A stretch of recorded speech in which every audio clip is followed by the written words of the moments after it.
Good morning. It is a Would You Rather Wednesday edition of Glenn Clark Radio. Scenarios are up at Glenn Clark Radio on Twitter, Facebook.com/Glenn Clark Radio. Someone's going to win a $25 gift card to Glory Days Grill. Why wouldn't it be you? Get your responses in right now, and you will be registered to be the big winner. A lot to do on the program today coming up in a bit. Navy quarterback Blake Horvath is going to join us. They got a big matchup against Memphis Saturday afternoon in Annapolis. We will chat with him about that. We'll talk some Ravens with Jeffrey Chadiha from NFL Network, NFL.com. And in moments, Maryland football coach Mike Locksley is going to join the program. They're 2-1, getting ready for Villanova on Saturday. Hey, Maritime Magic, the best annual benefit on the Baltimore waterfront, is back. Celebrate and support the important work of the Living Classrooms Foundation on Friday, October 4th from 6 to 10 p.m. Enjoy delicious food, drinks, and live music by the Motets. Get your tickets now at livingclassrooms.org/maritime-magic. Yeah, I'd just as well not talk about the Orioles, so we'll skip that part of the program, and we'll go right into talking some Maryland football this morning. Terps went down to Charlottesville on Saturday night, got a big win. Now they return home to face Villanova. Joining us now, it's a pleasure to welcome back the head coach of the Maryland football team. He is Coach Mike Locksley, and he's back with us on GCR. Coach, it's Glenn. It's always great to chat with you. Thank you for taking a few moments for us this morning. No problem, Glenn. Appreciate you guys having me on. As always, it's good to chat with you, sir. Coach, I'd like to imagine, given the second half that you put together, you had like the greatest speech of your life in the locker room on Saturday night. Is that true, or would we be very disappointed to learn that it was just a good half of football and it wasn't because you made a speech that'll be in a movie one day? Yeah, unfortunately, it was not a Newt Rockne, Bear Bryant speech. It was actually, if you've studied this team, and I have a pretty good feel when I talked about being comfortable, it was knowing who we are. At that time, a fiery halftime speech wasn't needed. We have a team, in my opinion, that's very talented. And one of the things that showed up 2 weeks ago in the Michigan State game was in critical situations, we kind of played tight. We found ourselves maybe playing with anxiety and pressing. And, one of the things I found that you're at your best, or you're the best version of yourself, is when you're in the moment. And here's what happened in the game against Virginia that the average fan won't see. We took some really tough punches in the face early on, and they hit some big shots down the field, and they stuck us on offense, and we didn't move the ball. But our team didn't flinch, and I never saw them play with panic or angst because they were right where we've conditioned them to be. It's staying in the moment and not looking at the scoreboard, not letting the momentum of the game affect the next play. And what you saw was a culmination of them just keep playing the next play. And, we get into the second half, we wore them down, our size and power on offense, and we got the ball moving a little bit on defense. We played as clean a defensive half as we played. Billy Edwards is making, great decisions, and Ty Felton's playing out of this world with coming up with big plays for us. So I think down the road we'll look at this Virginia game as a game that will play an important role in the trajectory of our team because of how, even after coming off of a tough loss the week before, walk-off field goal, then we kind of had some residual effect from in the first half of that game. Yeah. They just kept playing, and that showed some maturity, and that's what you need to do when you want to win big games and championships, and we needed a game and a win like that. Coach, if I could go back for a second, because we haven't had the chance to chat since you made the decision to go with Billy, and clearly through the first 3 weeks we can see exactly why it was that you made that decision. But beyond just what I know what I'm doing? Yeah, I actually know what I'm doing a little bit. Now wait a second, Coach. You happen to know. No, not you, Glenn. Yeah, wait a second, man. You're fighting with the wrong guy, and you know that. But can you take me through, not just from a football perspective, but what, we talked to Ty about him last week, and I just got this sense that even dating back to the bowl game last year, there was something about the way that these guys respected Billy and what he meant to them. How much of that played a role in it? And clearly we're seeing that the people that question whether or not he could throw the ball, like that's definitive. We know the answer about that question. Yeah, and I say it in jest about, a lot of people have slept on some of the guys and decisions that we make. And I think one thing people can't question is our ability to evaluate, because we don't always get the finished product. And that's the one beauty about this program, is that we do have a growth mindset where we develop players into becoming better players and better people. And that's the sweet sauce about this program. But there's no doubt, man, that Billy is playing at a really high level for us. I think, what people don't know, again, if you don't have intimate knowledge of this program, Billy has been a well-respected guy for the couple years he was here as a backup to Leah. Played a huge role. You know, the backup quarterback becomes the extension of kind of a coach, because he's like the starter's best friend. He's his eyes and ears, and Billy did a really good job of helping manage Talia, and Leah's a football guy, but Billy and his maturity and the way he led also played a role in helping Leah with his development. And so he's always been respected. I think what he had to do was to go out and show and prove, not to anybody other than himself, that he has the stuff. And we've worked really hard with all of our quarterbacks. I think they all have played at a high level and made it a really interesting competition. But I think what people are starting to see is that he has given us the best chance to win, and that's what we knew and saw early on during the process, and he just confirmed it with how he went through the competition. Has it almost been? I know this is what we would file away as like a great problem to have, but is it almost difficult for you to get the ball in everyone's hands as much as necessary? Given of course you bring up Ty, but Caden. By the way, you got a pretty decent tight end too, and then all of these running backs that you have. Yeah, it's a good problem to have. Josh and the offensive staff are doing a really good job of navigating it. I think the whole key to it, and we all understand this, is that you got to get enough plays. I mean, every game we're shooting to try to get to 80 plays, and we have in the 2 wins and the 1 loss.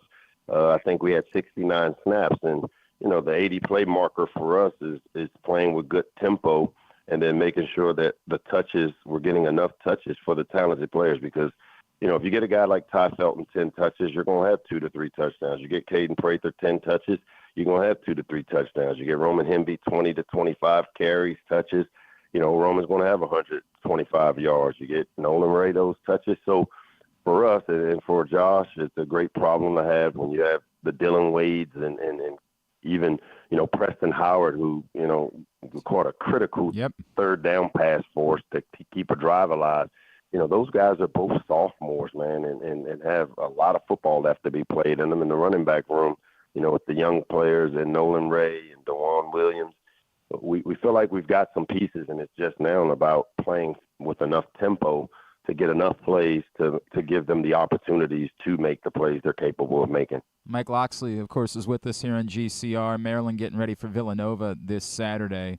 Coach, I know this goes beyond like what you do in preparing for a football game, but you, unlike perhaps anyone else that could be in this role, understand the unique nature of a fickle fan base right here in this area. How do you handle it when and I know you deal with it, when you do lose a game that people don't think you're supposed to lose, and that you get the, same old. How do you handle that and try to explain to them what it is that you guys are doing and the difficulty of it? Because I know, I understand what you're up against trying to be the football coach at a place like the University of Maryland.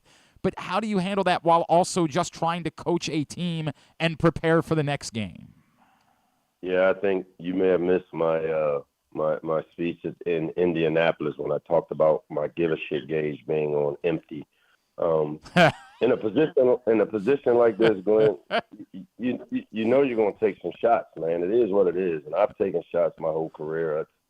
And what I've learned, and I learned it through a tough deal. When I lost my son Miko, and I often talk about this, it kind of changed my whole perspective on life, because at the end of the day, when I got the knock at the door that my son had been killed, it kind of showed me that tomorrow ain't a promise to us, and I've always maybe taken that for granted.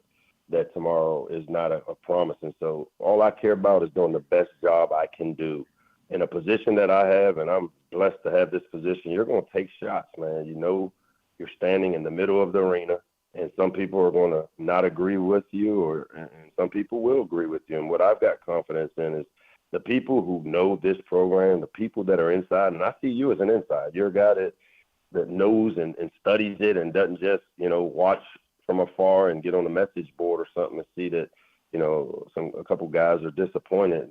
But the players, my boss, the fans and the supporters that know this program, and there's some people that have intimate knowledge that we allow to be part of our inner circle. They understand what we have accomplished, but they also understand the magnitude of what we're trying to do next, and that's to win championships. And I'm not backing off of that.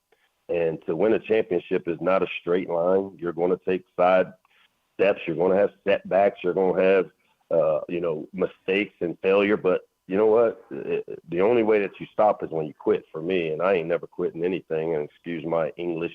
I'm sure they'll kill me for saying I ain't never. But I have never quit on anything. And I am very motivated to get Maryland football to a place that I think we all can get it to. And the people that know me see what we're building and the magnitude of what we're trying to do. I appreciate it. It ain't easy. Yeah, no, I appreciate all. And I know when you say it ain't easy, I know that because I know exactly what it is that you're up against. I know you said yesterday it was good news about Andre Roy, that he should be available for Villanova. St. Francis kid, I know he's a D.C. guy, and he's not really a Baltimore guy, but we're going to claim him because you know how we are around here. What his rise and moving into the role that he's moved in for you, and I think that we all know that maybe that's what the one thing we know, that like the skill position talent has always been in this area. The question has been, are the linemen here the way that they are in the Midwest and for other Big Ten programs? How significant has his rise been for you, for this program, for where you're trying to go?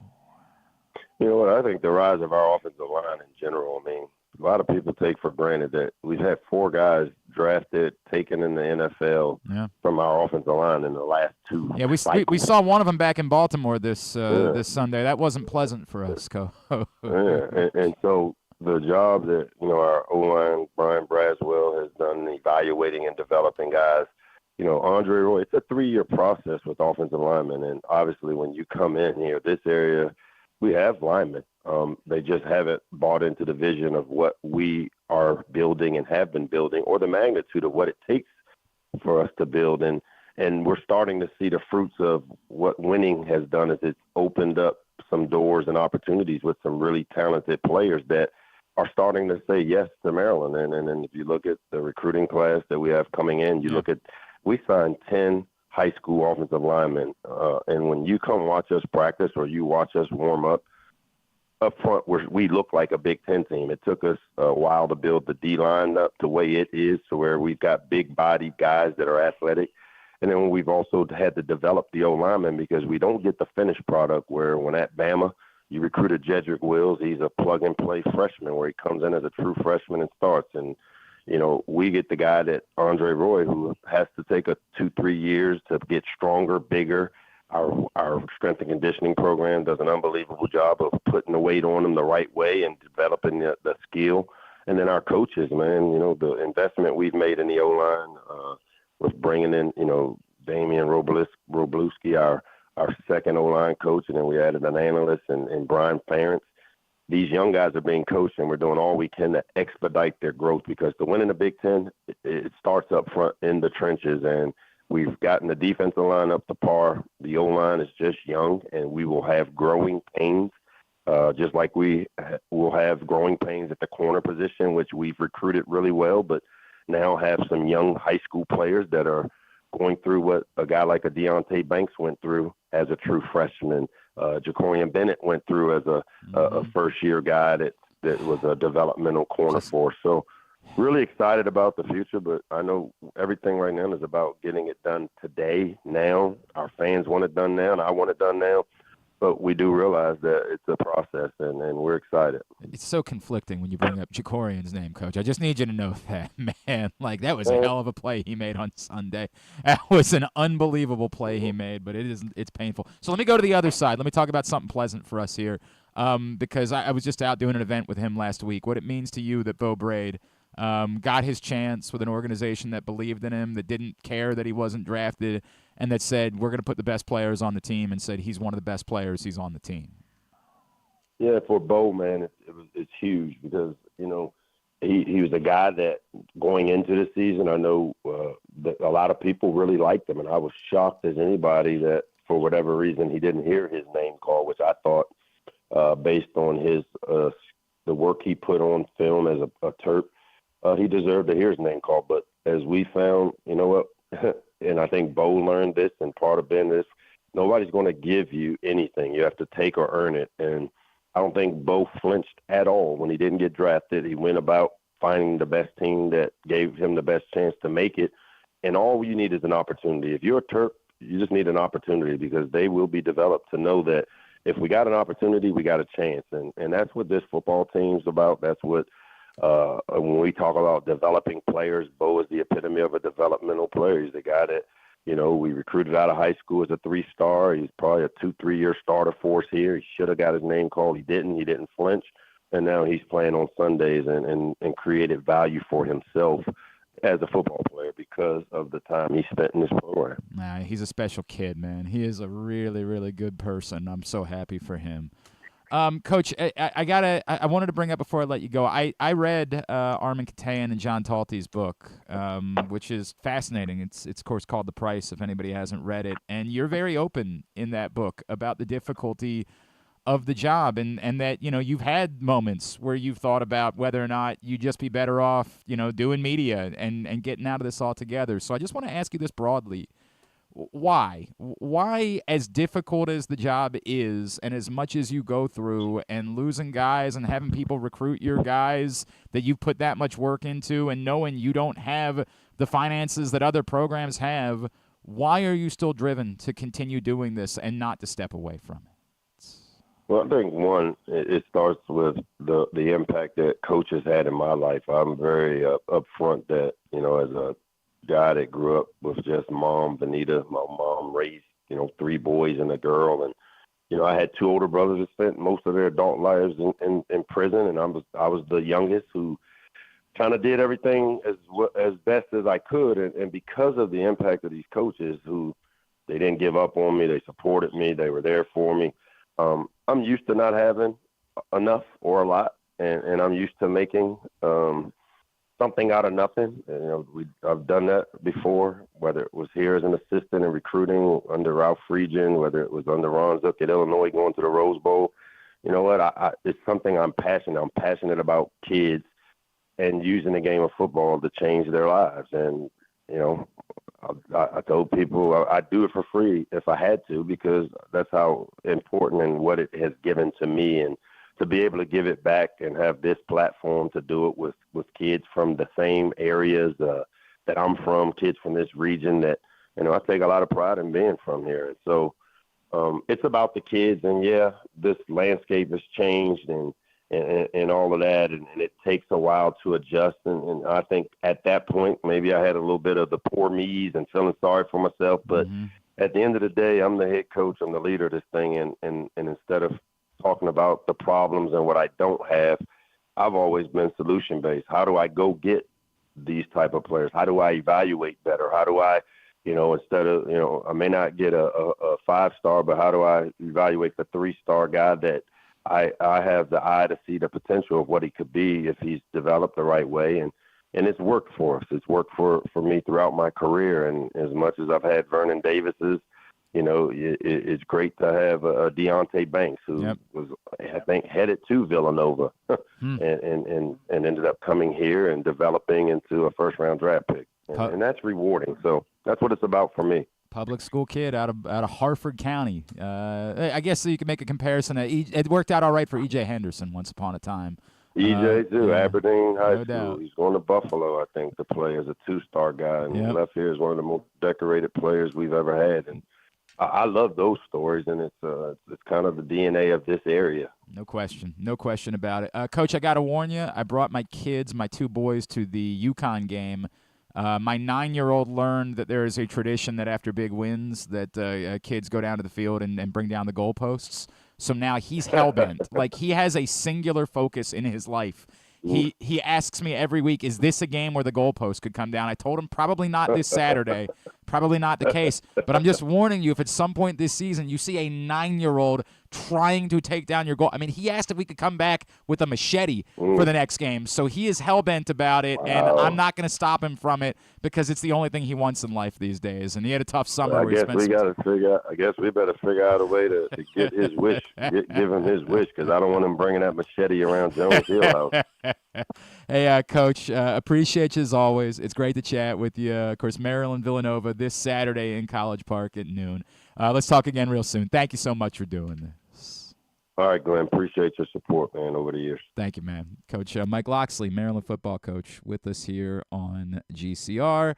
And, you heard me say it after the Michigan State game, right? Like, I can say this is my opinion. Inexcusable game to lose.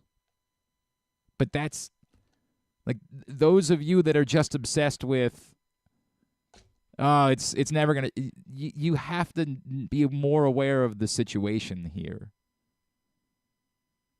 Like, as I said then, the alternative to this isn't, well, if you just had somebody else that Maryland would win national championship, you're drunk, you're out of your mind. The insanity of what they have to do, the impossibility of the Maryland football job. It is a miracle that Maryland has done as well as they have in the Mike Locksley era. And I get it. For many of you, that'll never move the needle. It's the nature of being in a market like this. I do think it's a statement that after that, and as things weren't going well in Virginia, that they did, particularly given how that last drive went in the first half, that they completely turned things around. That doesn't mean that I think they're going to go win the Big Ten. I don't think that's a realistic standard. Now, I get that Mike Locksley's not going to say that. Mike Locksley believes they can. That if he didn't, he shouldn't be the coach. But this is the reality of what it is that you're dealing with. And knowing how difficult the job is, knowing that you're not competing the same way, it would be like trying to compete in the NFL if every other team was allowed to have a $200 million salary cap and you were allowed to have an $80 million salary cap. Go get them. I mean, that's the reality of what it is that you're up against when you're Maryland football. You could charge 10% more for your tickets, right? Like Tennessee's going to do. You could do that. Maybe they should charge more here. Maybe? Yeah. They would like people to go to the games. Yeah, I guess that's true. That's kind of part of the problem to begin with. They want people to go to the games. That's the reality, man. That's what you're up against. It was a big win down at Virginia. So, yeah, appreciate Mike Locksley taking the time. And, yeah, I'm glad we're going to do – this is the difference in what we do on this show. We're going to talk Maryland today. We're going to talk Navy today. And Mike Horvath is going to join us a little bit later on. Navy quarterback, is they've got a huge game on Saturday against Memphis. Massive game. I mean, the opportunity they have in front of them is unbelievable. I know that the wheels are spinning again with the Pac-12 having, kind of. It's a six-pack right now, right? Yeah, it's a six. Not. I know you're not the first. Yeah, I know. Yeah, no. It's not a Griffin original, but I no, get that it. is. I thought no, I don't they believe stole it it from me. Oh, really? Is Yes. that how that started? Apparently, Tulane and Memphis are the next on their wish list. Okay. So they're looking to pick out of the AAC. And I guess at least they're not Eastern time zones. I'll never understand why it is that, like, the Mountain West didn't just say, hey, let's forge into one conference. Pac West. Like, I'll never understand that in my life, why that wasn't a priority for them. I'll never get it. Like, you don't want to bring along. I mean, who's the program that's bringing that? You don't want Utah State. You're like, oh, we just can't have They're Utah just State. bring us down. Yeah, it's just not going to be a. I mean, we're Washington State and Oregon State. We can't be seen with the likes of Utah State. I'll never understand how that didn't happen. But, yeah, that's the new, I guess, round of San Jose State is going to – I guess they don't want them. Not right now. I mean, we'll see. I mean, I would just assume that whoever doesn't end up in the whatever the Pac-12, 2, 10, 6, whatever it ends up being, probably just goes to the AAC. Like, I assume that it just always sort of ends up being like a swap. Like, if Tulane and Memphis go to this Pac, then New Mexico. And I think most people still think UNLV ends up being part of the Pac-12 when that's all said and done.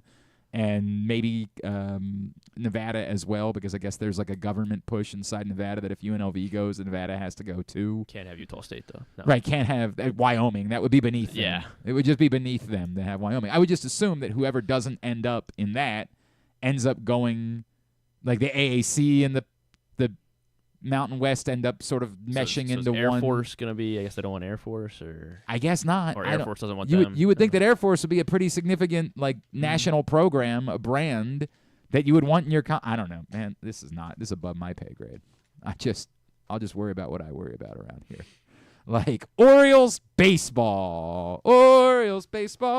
Do. It's losing 10-0 when you change all the walk-up songs, and it's coming down to the end of the road, and everybody's panicked. But maybe just getting home can turn things around, and you could have some good vibes going into the playoffs. It was fun for an inning. Was it? They were down 1-0. What was the fun inning? When we first heard the new walk-up songs. Oh, that part. Yeah. I guess. I don't know. By the way, today's show is brought to you by this one will be brought to you by Live Casino and Hotel. What's going on at Live Casino and Hotel right now, Griffin? Right now, every time that the Baltimore football team or the Washington football team score a touchdown during their home games this season, Live Rewards members will be receiving a free $7 in slot play for those touchdowns being scored by Baltimore or Washington during their home games. You must have your Live Rewards card inserted directly into the slot machine and be actively playing to get your prize.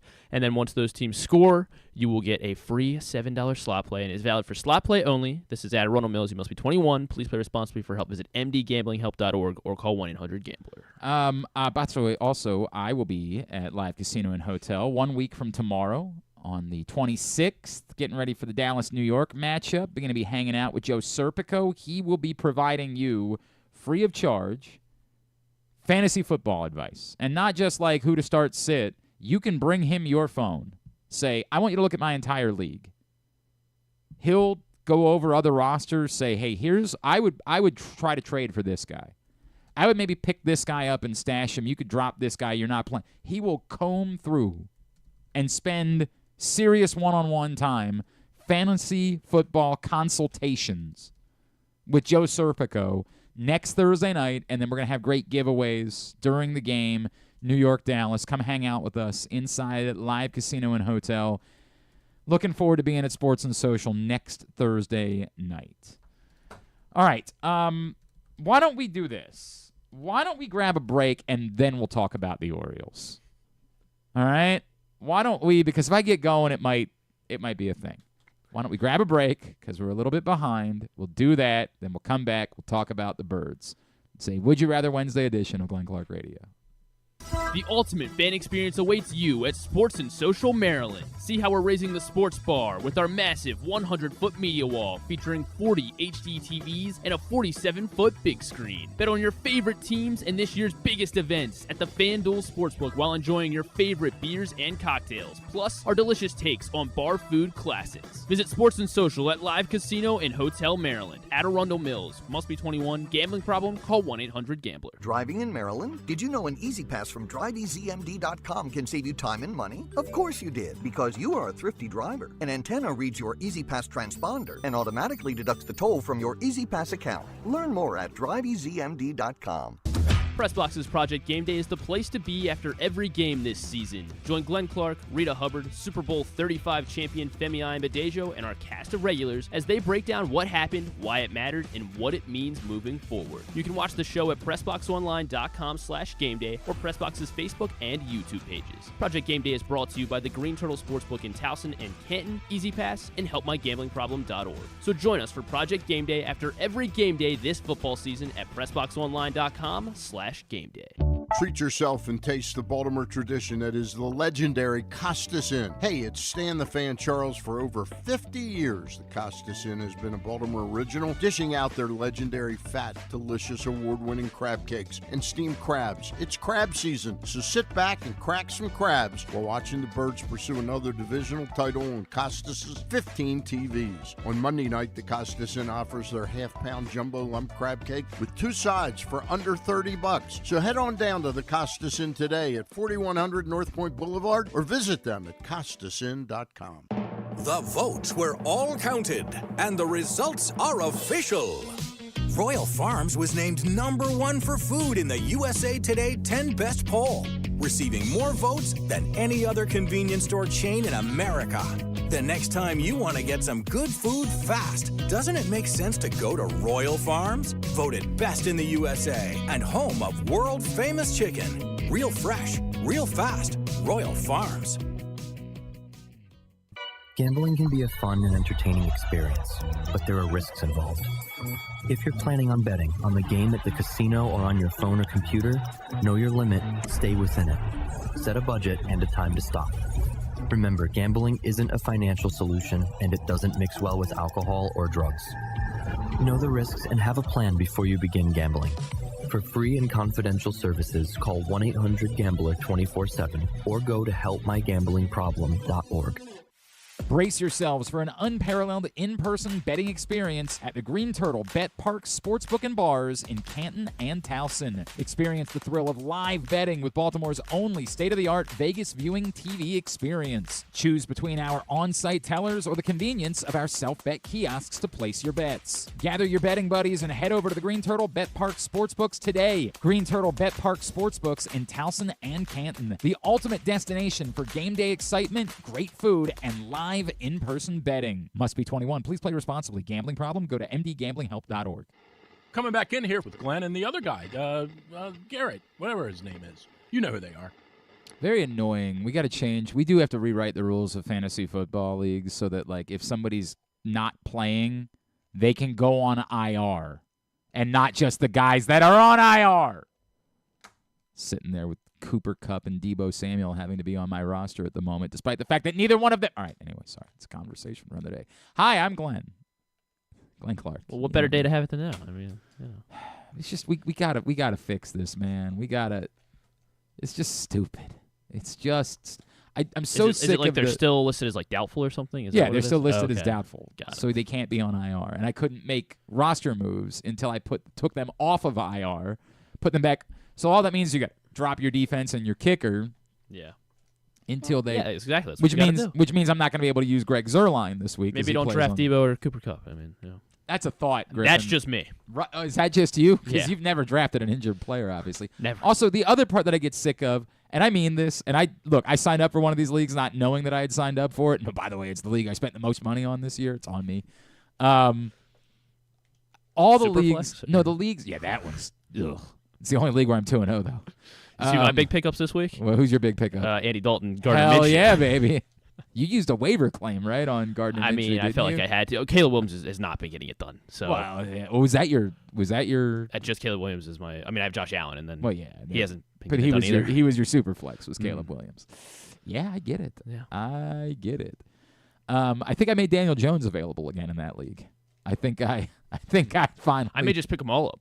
Yeah, that was my strategy at the beginning, is put all the bad quarterbacks on my roster. I'm going to have Josh Allen and then quarterbacks 29 but through 32. I made the wise decision in week 2 to pick up Derek Carr. That one worked out. That might be the claim of the year. Might be. We'll see. Anyway, yeah, we got to fix that. And the bit where it's like, oh, I want there to be better free agents available. No, the draft is the best part of fantasy football. This is the part that I hate. Make the draft 25 rounds. Draft everyone. Everyone. The best day of the year is sitting around with your boys talking S and naming football players and eating fatty foods. It's the best day of the year. It's a high holy day. Make the draft 30 rounds. Draft anyone who might end up on an NFL roster that year. Let me carry everyone. The bit where it's just like, hey, who was bad, and that's who gets to have the good players, and it's dumb luck of who gets hurt. Make the draft be the thing. I'm Glenn Clark, and I approve this message, and that's my platform for the presidential campaign. You have a best ball league? You should do a best ball league. I think that's how best ball works, more or less, Is that right? how best ball works? I haven't played best ball, but isn't it like you just take? I genuinely don't know. You have one roster, and then they just take the top, 8 guys or whatever it is that from the week, or the top 2 running backs, the top 2 wide receivers on your roster for the week. Oh, you don't have to set a lineup? Yeah, I think so. I could be wrong. Someone might be watching and be like, "This." I like the leagues that like draft every week. I love that idea. Like that's dope for me. Daily fantasy. Right? Like I'm all in on that. All right, I said something on Twitter last night. Oh, sorry, I'm not doing the things that I'm supposed to be doing today. That's on me. Hi, Glenn Clark. Print issue of Press Box is available at your neighborhood Royal Farms, any of the hundreds of locations around town where you find Press Box. Kyle Hamilton's on the cover. Great cover story from our Ravens beat writer Bo Smolka. I said something last night, and it's weird because it's gotten a very divergent response. The tweet that I sent out was, the saddest part is that even if they hold on to host a wild card series by default, and if you were wondering, the Royals lost again last night in extra innings to the Tigers, who are suddenly, of course, the hottest team in baseball. I'm not sure how interested the fan base would be in going to the games. Now, I think some people read that as like me saying that the stadium's going to be empty, that there's going to be 10,000 people if the Orioles host a wild card series, which would be 2 weeks from now. It's Tuesday, Wednesday, Thursday. Mm-hmm. That the stadium would be empty. And that's not what I'm saying. Now, I do think that I might be okay. I mean, if ticket prices go down. That's part of it. And that's and by the way, that's the one reason why I don't think it'll be empty. Is because I do think that tickets will be more readily available, and there'll be more people, young people like Griffin, who say, you mean to tell me I could take off work on a Wednesday and go get drunk at a baseball game, and it's only going to cost me $30 to get in? Done. I'm in. Sign me up. So I think some people read that as me suggesting that it was going to be like the Tampa games last year, where like literally nobody was there. I'm not saying that. Although I'm also saying it's not impossible. If it's like this, if they, how many games are left now? 11. So what if they lose? If they go 3-8 over their last 11 games, but the Royals happen to go, I guess they don't have 11 games left. They have 10 games left, the Royals, right? Because there's a half game in there. And I don't even know who has the tiebreaker between the Orioles and the Royals. Find out. These are things that I guess now matter that we should be aware of, because it ain't going to be the AL East. Let's make that abundantly clear. That's over, Jack.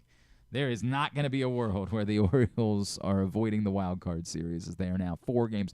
I mean, I short of, again, I guess they could sweep the Yankees next week, but come on, even saying those words. Orioles are 4-2 against the Royals. So they've got the tiebreaker. Yeah. So all they need to do is stay tied with the Royals. That's it. So the Orioles have 11 games left. Royals do have 10. So in this scenario, the Orioles go 3-8. The Royals go 5-5. And they finish tied, and the Orioles default get the number 1 seed. Of the wild cards, they're the number 1. Unless the Twins go, 11-0? Yeah, I mean, I guess that would be a scenario. But it's completely by default. Yeah. In that scenario where there is no juice, where there is no excitement, where everything's a disaster, where the offense continues to be dreadful, yeah, I could see there being empty seats. Not saying 10,000 people, but I could absolutely see it being one of those like opening day scenarios where you look up and you're like, yeah, you're saying this is a sellout? Huh? That we all remember over the years, there being plenty of opening days where they told us the game was sold out, and you looked up and said, huh, sellout. Yeah, I could 1,000% see that being the case. And it went to weird places because there were a lot of people that, like I wouldn't spend my money on playoff tickets for this team. And I get it. I understand that. There are other people that are like, what the hell are you talking about? The games will be packed. Well, yeah, I mean, what do you define as packed? Like,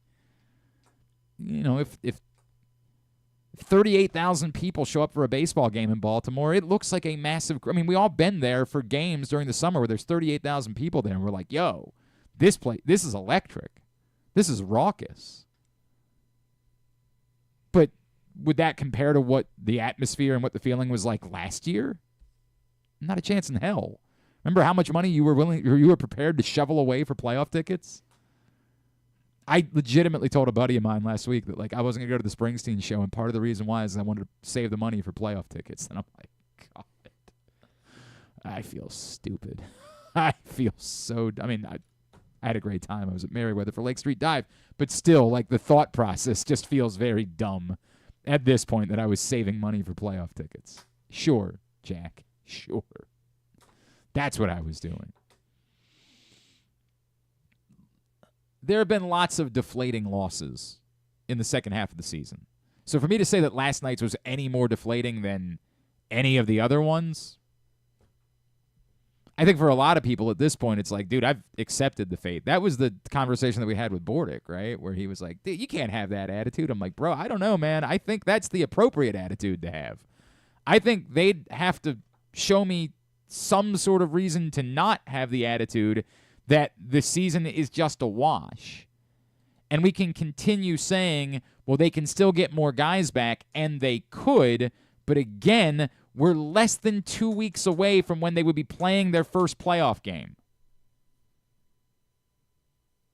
13 days away. Barring something beyond a miracle where they sweep the Yankees next week and somehow this is in. Yeah. Right, correct. But, I mean, you can make up one game of it. I don't think it's crazy to think you can make up one game if you have 7 other games that are an option. I think it's crazy to think that this Orioles team is going to do any of that. But that's beyond a miracle at this point. Barring something beyond a miracle, we are less than 2 weeks away from the first playoff game. So to keep saying that the solution and what's going to fix this team is getting all the guys back, well, when are they going to be back? Because it's good to have Webb back, and maybe Heston Kjerstad's going to be a difference maker. But remember, a couple weeks ago, Jackson Holliday was going to be a difference maker, and Kobe Mayo was going to be a difference maker. And we just keep convincing ourselves that these guys, I'm not, if there is a roadmap, then maybe it does involve Heston Kjerstad suddenly being ready and being that guy. But to think that's practical, you can't get me on that. By the way, if I'm any baseball team facing the Orioles right now, I'm literally calling up a left-hander from the minor leagues. What? Just call up any lefty at all. Sign someone the day before. Just any lefty will do. Pull somebody out of your bullpen and say, congratulations, you're starting tonight. Continuing to try to convince yourself that that's the answer, that to me could be the answer 3 weeks ago. But you're up against it now. Which of these guys are going to be back?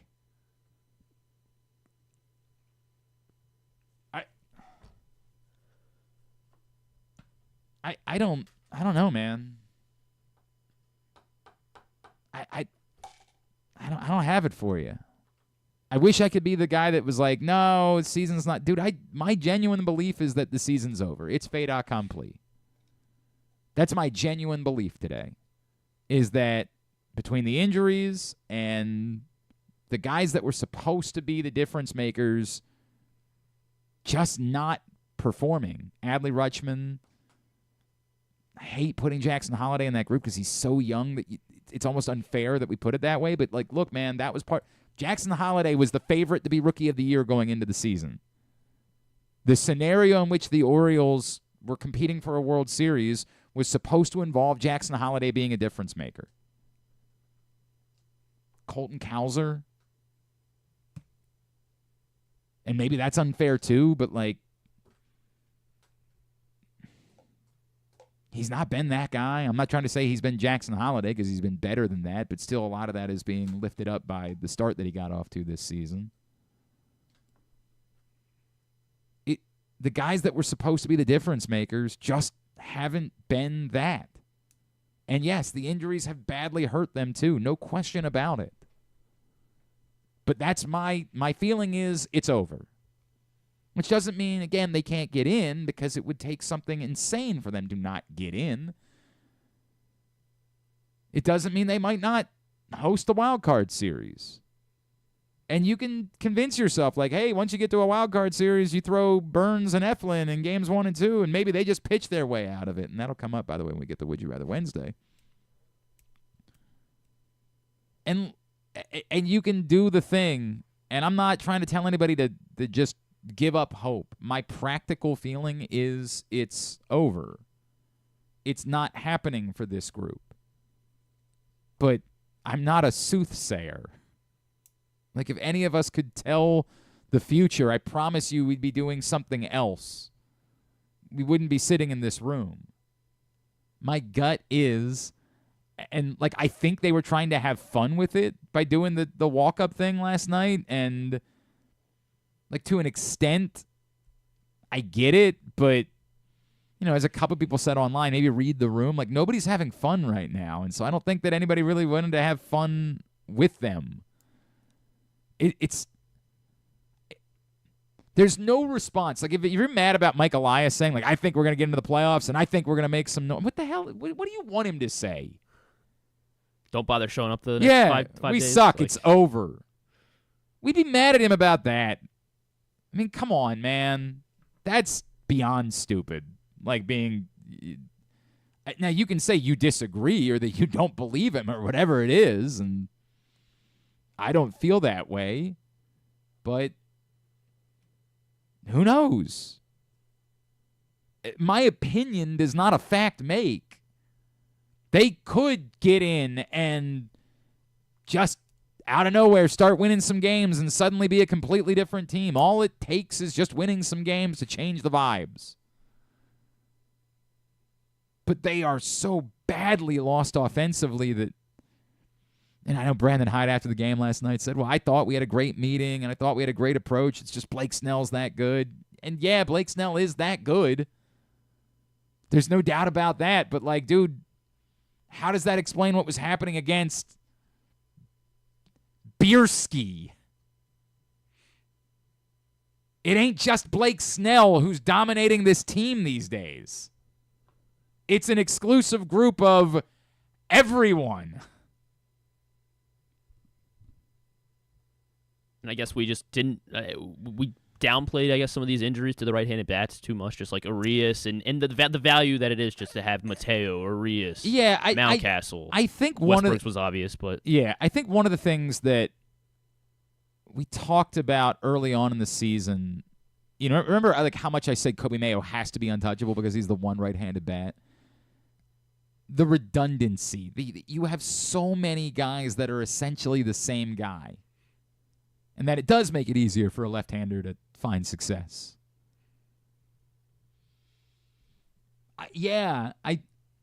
Part of it, like I had some texts from some friends last night that, hang on, let me pull some of these up. Hang on. Mayo, Soto, Rivera. Am I watching the 2024 Orioles or the 2018 Orioles? This feels like Nunez, Ruiz, and insert shortstop here. I don't think that was a 2018 group. 19 maybe. 19, whatever it was. But I get the point. Like, imagine going back to April and saying the season was going to come down to Austin Slater, Livan Soto, Emmanuel Rivera, and Eloy Jimenez. That doesn't even sound like guys that should be in the major leagues. Like, that does sound like a bad baseball team. And I get it. Like, you're only in that spot with Soto because the holiday thing's not working. But Soto's not an answer. Like, Soto's a guy that had a good weekend. So we said, hell, it's so bad with the other guy, go ahead and let him play. And in fairness, you got a great defensive play from Livan Soto last night, but you also got the disaster that was the miscommunication with him and Cedric Mullins. And yeah, they did. That happened to be the one inning where they didn't give up a run. Amazingly. Like, but, I mean, it's so inexcusable I can't see straight. And yes, Cedric Mullins probably should still catch that ball despite all of it, but, like, Levon Soto just camped down right in front of him. Like, bro, get out of the way. It was so bizarre, man. But, that slow grounder, that was a hell of a play from Soto. That was. And not something that I would have expected Jackson Holliday to be able to make. All of it, man. All of it. And, if you want to criticize Mike Elias specifically and say that there needed to be more and bolder at the deadline, sure. I'll listen to it. Now, again, we didn't know then that the Jordan Westberg injury was coming, but Austin Slater was a nice story for a little while, and then has kind of gone back to being Austin Slater. Eloy Jimenez had a nice couple of days, and frankly, has been Eloy Jimenez otherwise. I don't think he's poisoned the clubhouse the way that it was suggested he poisoned the clubhouse in Chicago, but there ain't anything there. I'm not even the scenario that I think Stan brought up where maybe you could bring him back for cheap next year. I have no interest. None. Go get a baseball player, man. Unless he magically can run again, I guess. That's the only. Maybe. You can throw him in a corner. I don't know. I really have very little interest. Go get baseball players. Go get not scratch-off tickets. Not, maybe this guy could be helpful. Go get baseball players. Anthony Santander. I mean, we got to be honest about Anthony Santander. Yeah. He's hit a lot of home runs, and you need a home run hitter. But maybe we did get a little carried away about what his actual value was because he was just hitting such an astronomical number of home runs for a little while. 5/100 does seem outrageous if you really look at Anthony Santander's value. But I like 40 Anthony. home run guy, but yeah. I get it. I like Anthony Santander. I want him to be on the team. But at what number? I don't know. The disappointment is the bigger disappointment is Adley, Jackson, Cowser. And if you want to throw Mayo in, I'll let you throw Mayo in. Because to say it's rushed, it's not rushed. These guys did what they did in the minor leagues. To just keep them there for the sake of keeping them there didn't make sense. And I'm not writing them off. I mean, Adley obviously is a different conversation than Mayo and Jackson. I'm not comparing that. That's a different disappointment. That's a, almost panicked disappointment. I'm not panicked about Jackson Holliday and Kobe Mayo because, my God, they've got plenty of time to prove who they are. But it's not that they haven't been stars. They've been non-factors. They've looked like they don't belong in the major leagues.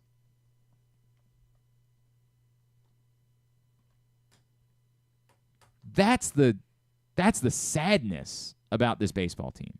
You can be frustrated about Austin Slater, fine. But come on, man. Austin Slater's not. He's a mercenary. He's not an Oriole. Kobe Mayo, Jackson Holliday are Orioles. Colton Cowser's an Oriole. Adley Rutschman is an. These are the guys that are the part of the story. They are the story moving forward. These are the guys that you're running off other guys for. That's the pain here. The pain ain't just that they're losing. The pain is that if you thought Kobe Mayo was your first baseman next year, you making plans around that now? You making other decisions based on Kobe Mayo today? Because I couldn't. That's the... Hey, it's tough, man. It's tough. It's unpleasant. And then you add in last night that Albert Suarez stunk on top of it. And that's a bummer. It sort of goes back to the scenario where we talked about it with Stan, we talked about it with Bordick, where you're like, well, maybe Grayson comes back and helps you in the bullpen, but you still have to count on one of these guys in a potential. If you're in a game 3 of a wild card series, somebody's got to start that game. And maybe you just simply run out of time for Grayson Rodriguez to be an option or to be ramped up to be able to do it. But if he is an option, telling me that you are confident that Suarez or Kramer is definitely a better option is a very difficult thing to do. Because while they are, Albert Suarez in moments has been great this year, I still think he's like a number 4 starter, maybe a number 5, really, that's sort of swam in deeper waters at times. And Dean Kramer, I just don't know what version of him I'm getting. And maybe that's the answer. The answer is just you don't have a starter for a game 3 of a wild card series. You just have all these guys available. And do we just start looking at the rotation now? Make sure that Eflin and Burns are lined up. Almost to the point where you're not. If you go to the final day of the regular season, and I don't know how it would play out, but like if one of those guys was lined up, and even if home field advantage in the wild card series was still at stake, I ain't pitching them that day. It's more important to me to have Burns and Eflin for games 1 and 2 of a wild card series than it is to have the wild card series at home. Like, no way I'm pitching Burns or Eflin, and I got to do what that. So Eflin's lined up for Thursday, and then Burns for Friday, according to Roster Resource. So then the Yankees series. So Eflin on Wednesday of the Yankees series. So it might line up perfectly, actually, and then Burns on Thursday. Right. So neither of them would be lined up to start that Saturday or Twins Sunday. series. Yeah. So it might line up. So it looks like it lines up, actually. Yeah, it does look like it. Then the question is, do you want to pitch? So Kramer will be lined up for Sunday. For the final day of the regular season? Yeah. Yeah. Then throw him one. Yeah, I'm not. Thursday. I'm not. Or he's available out of the bullpen, right? Like again, I guess the first question is, does that game matter? If the final game doesn't matter, then throw Cade Povich in the final game of the regular season. Povich is lined up for Friday. Throw whoever. Yeah, throw him again. Let Chase McDermott come make a start. You know what I mean? Like I don't care who. If the game doesn't matter, who cares who pitches the game? But if it matters, then yeah, you throw Kramer, and then you say, hey, dude, we're also going to need you to be available out of the bullpen on Thursday if there's a game 3 of a wild card series. You might have to give us 2 innings in that scenario. We come back in. We'll talk about from fun to fun. We'll talk about the Ravens. They're 0-2. How panicked should we be? Jeff Chadiha from NFL.com will tell us. That's next. It's Glenn Clark Radio. At A.J. Michaels Heating and Cooling, you get maximum value for your investment. You'll save 50% in heating costs, get $6,000 in rebates, and a no-interest energy loan. That's value. Find us at ajmichaels.com. That's ajmichaels.com.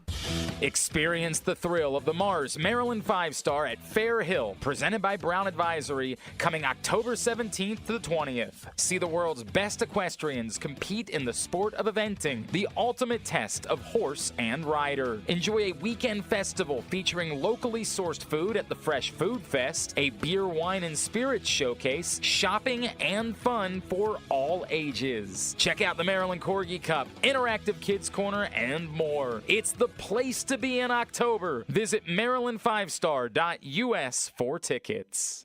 Treat yourself and taste the Baltimore tradition that is the legendary Costas Inn. Hey, it's Stan the Fan Charles. For over 50 years, the Costas Inn has been a Baltimore original, dishing out their legendary fat, delicious, award-winning crab cakes and steamed crabs. It's crab season, so sit back and crack some crabs while watching the Birds pursue another divisional title on Costas' 15 TVs. On Monday night, the Costas Inn offers their half-pound jumbo lump crab cake with 2 sides for under $30. So head on down to the Costas Inn today at 4100 North Point Boulevard or visit them at costasinn.com.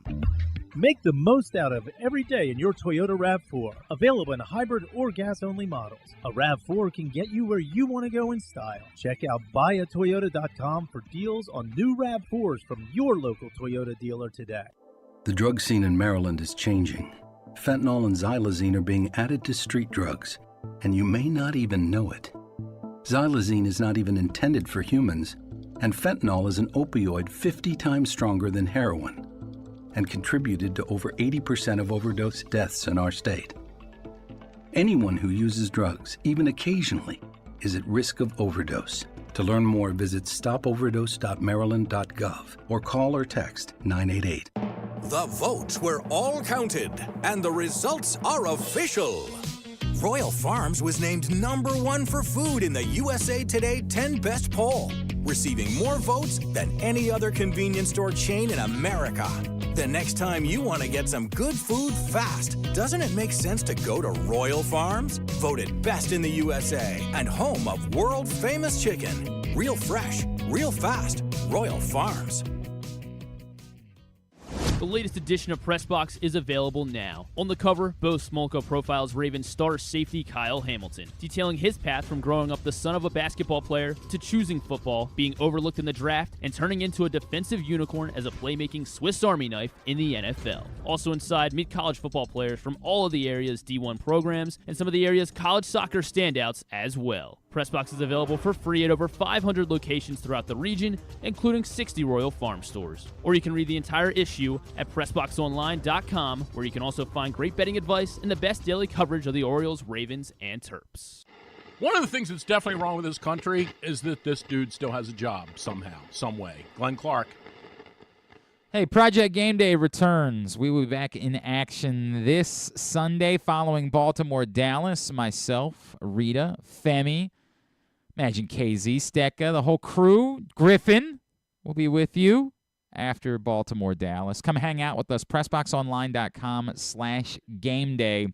It's all brought to you by Easy Pass, 1-800-GAMBLER, the Maryland 5-star, and the Green Turtle Bet Park Sportsbooks in Towson and Canton. Again, come hang out with us following Baltimore-Dallas this Sunday, PressBoxOnline.com/Game Day. Ravens do sit at 0-2. How panicked should we be about the 0-2 Baltimore Ravens? Let's let our friend Jeffrey Chadiha try to explain to us why maybe the answer isn't full-on, full-blown jump off the cliff. He is with us this morning here on GCR. Jeff, it's Glenn in Baltimore. It's always great to catch up, man. Thank you for taking the time for us. No problem, man. Always a pleasure. Jeff, obviously the Ravens have some problems, and it starts with the offensive line. But as everyone has been losing their minds here locally, I have had to wrestle with this where I'm like, it's not good, and you certainly shouldn't be losing a game at home to the Raiders, but I can't pretend like the Ravens are the Giants or the Panthers, and that I genuinely believe the most likely scenario is that the season's about to utterly and completely fall apart.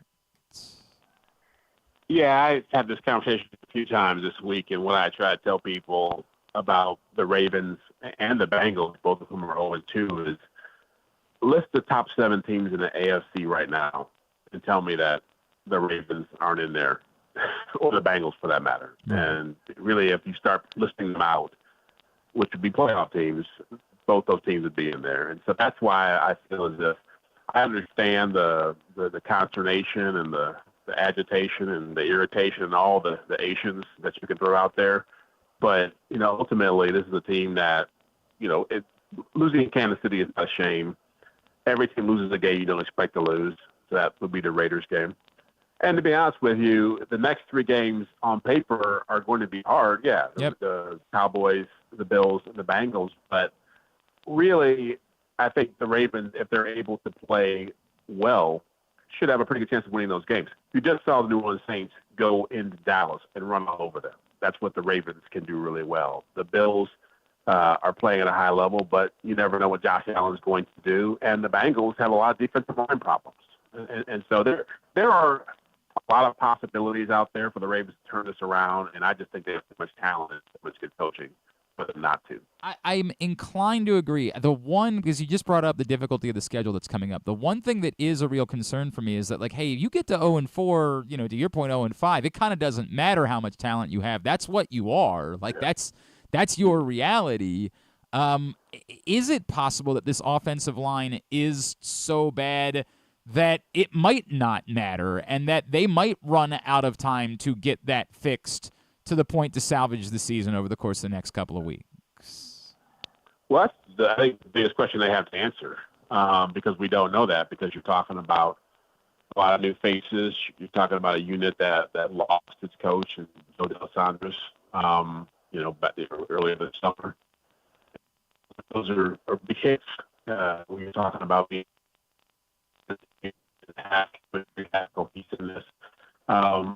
Really, just find ways to. All right, let's see if we can. Apologies, Jeff. We got you in a bad cell spot right now. I apologize for that. Jeffrey Chadiha is with us on from NFL.com, and we're going to link up his column from this week about why there should be patience for the Baltimore Ravens. We'll get that up on our Twitter account at Glenn Clark Radio for you to check out, but we will try to reconnect here with Jeff Chadiha, who is with us on a Would You Rather Wednesday edition of GCR. Jeff, sorry, you were talking about the offensive line and what that might look like in the coming weeks. Yeah, I just feel like I know that they've been able to fix that in the past, and losing Joe DeLisandris was a big part of being able to fix those things, was a big part of that. But again, it's like that. This is what you knew. You knew this coming in was going to be a question mark, and you knew that they were going to have to mix and match bodies and try to find a way to make it work. I still feel like, look, if they win the Raiders game, which was a very winnable game, I thought they hadn't won until the pass interference call. We're having a different conversation here, and so I don't think the AFC North is the way it looks right now going to be how it looks in the future. I don't believe in Pittsburgh. Cleveland is a mess offensively. And when you start looking around the other teams in the AFC, okay, Miami is not going to have Tua. The Jaguars and the Colts are not. They're in the same boat right now. And really the Chargers are the only other team out there that you have to feel like can be problematic for you. So even if, say, worst case, they're 1-4, I don't think they're going to be 0-5. I think they're going to beat the Cowboys this week. If they're 1-4, 2-3, that's still pretty manageable with a lot of division games ahead of you and a lower half of the AFC not really being a threat. He is Jeff Chadiha. He is with us here on GCR. Jeff, I hate giving it to you because you're not saying it, right? But I feel like everyone else the narrative that people try to force about Lamar Jackson, when all of us with eyes that watch the games have seen that Lamar Jackson has wildly played well in these two games, and particularly well considering there ain't an offensive line in front of him. What do you make of this insistence? And I know part of it is just the TMZ-ification of sports media, of our culture. It's the Twitter. How do we have this conversation to say, there's just nothing there. There is no Lamar Jackson conversation that I think can even be reasonable to be had after 2 weeks. No, he's not. The problem. I mean, certainly he could have made some throws against the Chiefs to win that game, but he's really a big reason why they've been in position to win a lot of these games. And I even wonder with where their offensive line is going right now if he's not going to have to do more design running to get things moving, to open things up for Derrick Henry. Until he wins the championship, he's going to face a lot of scrutiny because he's living in a world where he's got 2 MVP trophies and he's got a 1-4 record against the Chiefs, and he's got he's got 2 playoff wins, and so that's not going to be enough to get people off your back. I mean, he's going to have to be hoisting a Lombardi trophy at some point for all that to go away. So I understand it, but I also think it's probably not fair to a guy who's done a lot to keep this franchise winning a lot of games. All right, now what about how do we talk like adults about Justin Tucker, Jeff? Because that part, I'm telling you, I'm genuinely struggling with it, right? Because I can only say he's still Justin Tucker, and nobody's suggesting that he should be cut today, but I don't know what the appropriate way is to talk about the fact that, we're looking around the league and everyone is making, the market deficiency now is if your guy isn't making 56-yard kicks with regularity because that's what they're all doing, and the one guy that isn't is Justin Tucker. I don't know how to have an adult conversation about the bizarre nature of this situation. Well, I think you just hit it on the head. I think that he's doing something. He's not doing something that everybody else can do. And the Kansas City Chiefs have a kicker in Harrison Butker that they get inside the 40-yard line. They feel the other team's 40. They feel pretty good Yeah, about. they just gave up trying the other day. They just said we don't need to try to get more yards. We're good. The game's won. Yeah. Yeah, you watch that Bengals game. The first 2 plays were runs, yeah, like 4 yards or something. So they just knew, hey, we're going to burn some clock here and kick a long field goal. And so yeah, it's a big deal. And I have great respect for Justin Tucker.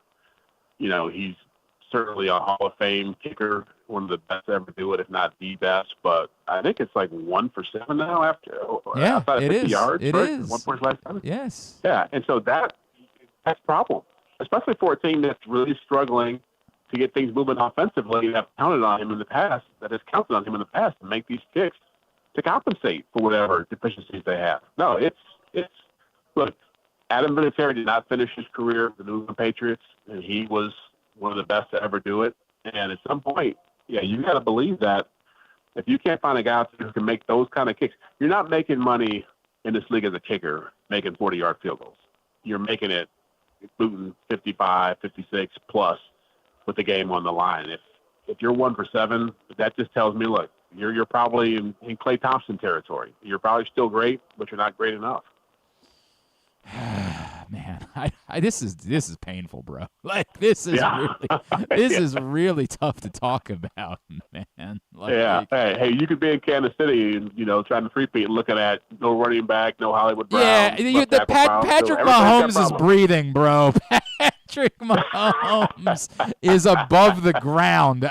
I'm not gonna worry too much about all of those other things if I'm in KC. Let me give you this because you guys you dove into the 0-2 teams in the column. Can you go the other way for me? The surprising 2-0 teams, the Steelers, the Chargers, the Seahawks, the Vikings, that group, the teams that maybe we didn't expect to be playoff teams going into the year that are sitting at 2-0. Who of that group to you is most legitimate? Is that you look at and say, they're not just a team that's 2-0. They could be a real threat to make a playoff run. Well, the Saints are right there. Yeah. I didn't think much of them coming into the season, but when you're scoring 45 points a game, their defense has gotten older, but they still have a lot of talent over there. And that was always the question was, could the offense find a way to score points without Sean Payton calling the plays? And now you're seeing what Clint Kubiak, the new offensive coordinator, has done for that group. You see Derek Carr, who I think when he has time and weapons is a pretty good quarterback, and you're seeing that. They've got a healthy Alvin Kamara. That offensive line is probably one of the top 3 or 4 units in the league right now, and so they've got a lot of things coming together for them that you really couldn't foresee when this season began. So when Dallas is not as bad as they looked, but they made them look pretty bad in their own home. And I just feel like, that team, even if they come back to earth and they're averaging 29, 30 points a game, it's going to be pretty dangerous. Yeah, we knew their defense was legit coming in, and their offensive line is really – God, I'm jealous. Their offensive line is really, really good, man. They got some studs. Yeah, that kid they drafted is pretty good. No question about it. All right, Jeff, are we seeing you on TV anytime soon? Yeah, I actually do the Insider show on Tuesdays coming off my column, so I just did my deal this week. And usually I pop in every now and then for something else, but generally on Tuesdays it's around 7 o'clock, between 7:30 Eastern, I make an appearance on the Insiders. We talk about the week and the first read column, so that's when you usually can find me. And I know you do a podcast with our buddy Seren down in Kansas City, but I don't think anybody in Baltimore is interested in really hearing more about it. I think right now we could use a break from that and perhaps we're not expanding our audience east. I don't think that's going to be the case. I think we're just about sick of it, Jeff. I think that's look. You two are both friends, and I love both of you. And I'm not trying to say I don't want people to listen to Red Golden Bull. Yeah. I just think it's going to be a real tough. It's going to be a real stretch to get anybody it's a downer. in Baltimore to go that route until they win a game. Yeah, probably the case. At Jeffrey Chadiha on Twitter is how you follow him. Dude, always appreciate you. Yeah. Thank you for taking the time for us, and let's talk again real soon. All right. No problem, man. Thanks a lot. Thanks, buddy. Jeff Chadiha, NFL Network, NFL.com. Appreciate him hopping on with us today. And, I largely agree with him in his breakdown of the 0-2 teams. Patience is what he said for the Ravens and the Bengals. Panic for the Rams, the Jaguars, and the Colts. I guess that one would maybe be a little bit in context, right? Like, what were your true expectations for the Colts? I guess, if you were like, hey, they went 9-8 last year, and now we think they have a quarterback. I don't know that I think my expectations for the Colts were kind of more mid-range, and I still think they could meet those expectations.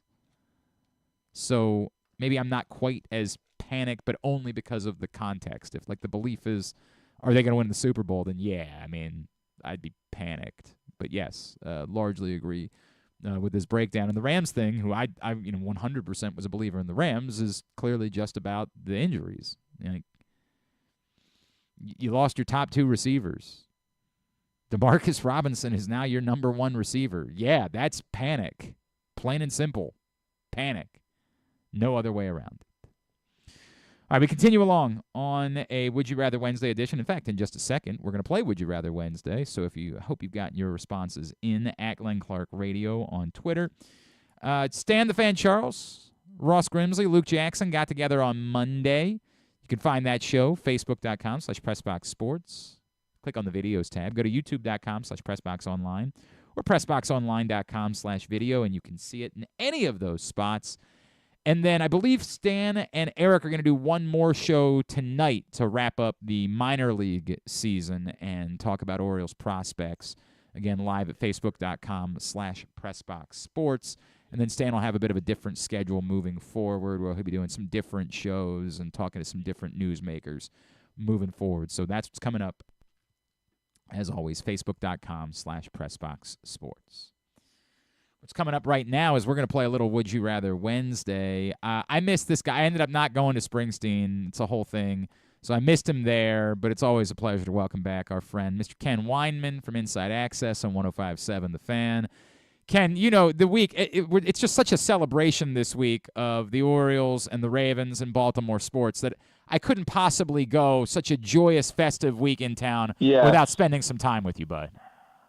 No, I do bring joy. Yeah. So, yes, I appreciate you asking me. It's, it was wild to me. I asked a question because, Drew's a massive Springsteen guy, too. And I asked him this last Wednesday. I said, does it mean more to you that you're seeing him at Camden Yards? And he was like, I don't know. And I remember telling him, because I had that feeling when I saw McCartney at Camden Yards, right? Yeah. Like it was a big deal to me to just see him because I had never seen him before. But it was more special that it was at the ballpark that I care about and that I've been to a million times, and I was having a magical night at that place. And that was really neat for me seeing you talk about that aspect of it, that as many times as you've seen Springsteen, which I believe is like 6,000 or something like that this 49. Okay. I'm actually stunned that the number is that low, truth be told. But like it was neat for you that you were talking about how this one did mean more to you because of that. Yes, seeing my favorite artist in my favorite place, it meant a hell of a lot, to be honest. It was pretty surreal to be sitting in that vast left field area and watching Bruce Springsteen on stage. It did. The fact that place means so much to me, even though, let's face it, they haven't done a whole lot of winning in there, but it's such but yes, it's growing up, or in my 20s and 30s, I guess, it was my Disneyland. And now I get to see Bruce Springsteen there. And I did not go to see Billy Joel when he played there because I had just seen him at Madison Square Garden do his Christmas show like months before. And I had seen McCartney twice, so I didn't feel I just couldn't pull the trigger on McCartney tickets. So this was the first show I saw. I didn't go to see the Pope, which may surprise you, Glenn, when he was here years ago. So this was my first show at Camden Yards, and it was awesome. To be fair, after like the third record, the Pope just didn't really have it anymore live. Yeah. I mean, his Blue album was probably peak. Yeah. I think it was the drugs really that. Yeah. Yes. Scientology got him live too. Yeah. Show just didn't have the same energy. Yeah. Yeah. He was always drunk on stage. It was the whole thing. God, I'm gonna get sued. Yeah. Whatever. Wasn't that him on stage with Perry Farrell the other day? Yeah, it's throwing blows. Oh God! All right, I'm gonna just present you the Would You Rather Wednesday scenarios because then we can have a short conversation about the teams as I do. Because the first one, they'll go team by team. The first one, Orioles related. Ken Weinman, would you rather the Baltimore Orioles offensive woes will continue, but Corbin Burns and Zach Eflin will essentially pitch them through all the way into the ALCS, which would include them beating the Yankees in the division series. Mm-hmm. Now, they're going to lose to Houston in the ALCS, but they're going to get there. They're going to beat the Yankees, but they're going to basically do it on the backs of those two starting pitchers and not a whole lot else. But that also means that they're not going to make any significant changes in the offseason. I know. Or it all comes completely apart. They don't win a playoff game, but then significant changes are made in the offseason. I'm torn because I think I've been pretty transparent about this. I love the Orioles. Yes. No, hang on a second. You better tweet that out. Woj retired, so we need to be on top of the breaking news now. Griffin, you better send. I do enjoy when people tweet at me about how much I hate the Orioles, and I'm rooting for them to fail because that's right. That's amusing. So I think I lean towards ALCS, but I will be incredibly frustrated the offseason if they decide that they're good after that. But they haven't been to the ALCS since 2014. They haven't won an American League Championship Series game since 1997. That's a so, fact. like, I think I'd lean towards getting to the ALCS because I want to see them get there. And I think if they got there, winning, that would mean winning 2 playoff series, if not mistaken. It would, but they're both short playoff series. Like you get, as I said. I know, but I think it would bring some excitement back to town. Like, can I go down this hypothetical rabbit hole? How many games would the ALCS go? I did not give you that. I did not. So, like, if I get it, if you get swept in the ALCS, but I guess given the way I'm saying that it's Burns and Eflin, then I'll presume Grayson coming out of the pen. Yeah, but I'm not. I'm telling you, the offense is still a problem. Is that what we're saying? Shut up. Yeah, the offense ain't like this is not something that's fixable. Maybe we can get another hitting coach, and that'll get it done. Have 4 next year. Just have. What if everyone was a hitting coach? What if the real hitting coach was the friends we made along the way, Ken? What if that? That's something. You're old enough to. Do you remember Rock and Jock softball? Hell, do I remember Rock and Jock softball? How about Prince Fielder when he was like 4 years old, crushing bombs? You think I don't remember Rock and Jock? So I feel like the Orioles go up to bat thinking they're getting the 8 ball, right? And they're like, we're going to hit that 8-run home run, which doesn't exist in real life. Like there's no plan at the plate. So. Yeah. I don't think that's fixable, but I think I'd lean towards ALCS. I think that would bring some excitement to town. Ken, when they hired Roger McDowell to be the bullpen coach, like I kept asking for them to put him on with me so I could just talk to him about Rock and Jock softball. That was the only reason I wanted him on because he was a legend in Rock and Jock softball. Didn't he have a cameo in that Seinfeld episode? I believe he did. Yes, I believe you're correct about that as well. He never came on with us. I'm really still bummed about that. Actually. All right, Griffin. What's your answer on that one, by the way? I mean, yeah, I'm an Orioles fan too. So I think I'll take an ALCS. This was if they do nothing, and I'll say this: there are others that are more. How should I put this? More aggressive about this. You can hear them from 2 to 6 weeks. I was going to say. But what Ben Hall? Yeah, that Ben Hall guy. That guy. Ben look Hall, out man. for him. He's screaming. Beltway Ben. But I'll say this: Mike Elias has failed at the trade deadline twice now. Like with the exception of Eflin, obviously. Like Eflin. Well, Eflin's a nice move. Yes, it's a nice. And Anthony Dominguez is a nice move. But Sir Anthony Dominguez is an okay move. Like he's still giving up a lot of. Like basically, they had a desperate need, and he's been better than nothing. Like that's how do the Kansas City Royals with no farm system get Lucas Erceg and the Orioles can't? Like, I don't want to live in the world like people say, well, they could have gone and got Tarek Skubal. Well, Tarek Skubal didn't get traded, but Lucas Erceg did. Right. And the Royals don't have a farm system, and the Orioles had a dire need in the back end of their bullpen. I'm told that Erceg hasn't been that great in Kansas City. Is that we revisited this 2 weeks ago? He had like a week stretch where he was very bad, and it seems like he may have righted. Fetty and Erceg were my guys, and in fairness, Fetty has not been that great. Fetty's not been good. Yeah, and Erceg's not been great either. And those are the two guys that I was banging the table about. Hey, but Craig Kimbrell's still here, so we have that. Hey, baby, you can't release him. You can't do that to a man. That's why? Why would you do that? He's terrible. You got to keep him for the right. And look, you don't want to embarrass him by releasing him. I'm not trying to defend him, but there is who the hell else would it be that would be pitching? Like, that is part of the problem. Well, when Coulomb is activated, who are you cutting? Yes, we can have that conversation. I do agree that we can have the conversation at that point. In fairness, Birch Smith could also be the answer because he stinks now too. Like, that was neat. Yes. That was neat for a couple of days. That was like, was fun. And then, come on, that's not really a thing either. So here's the problem. He has been, by every metric, awful.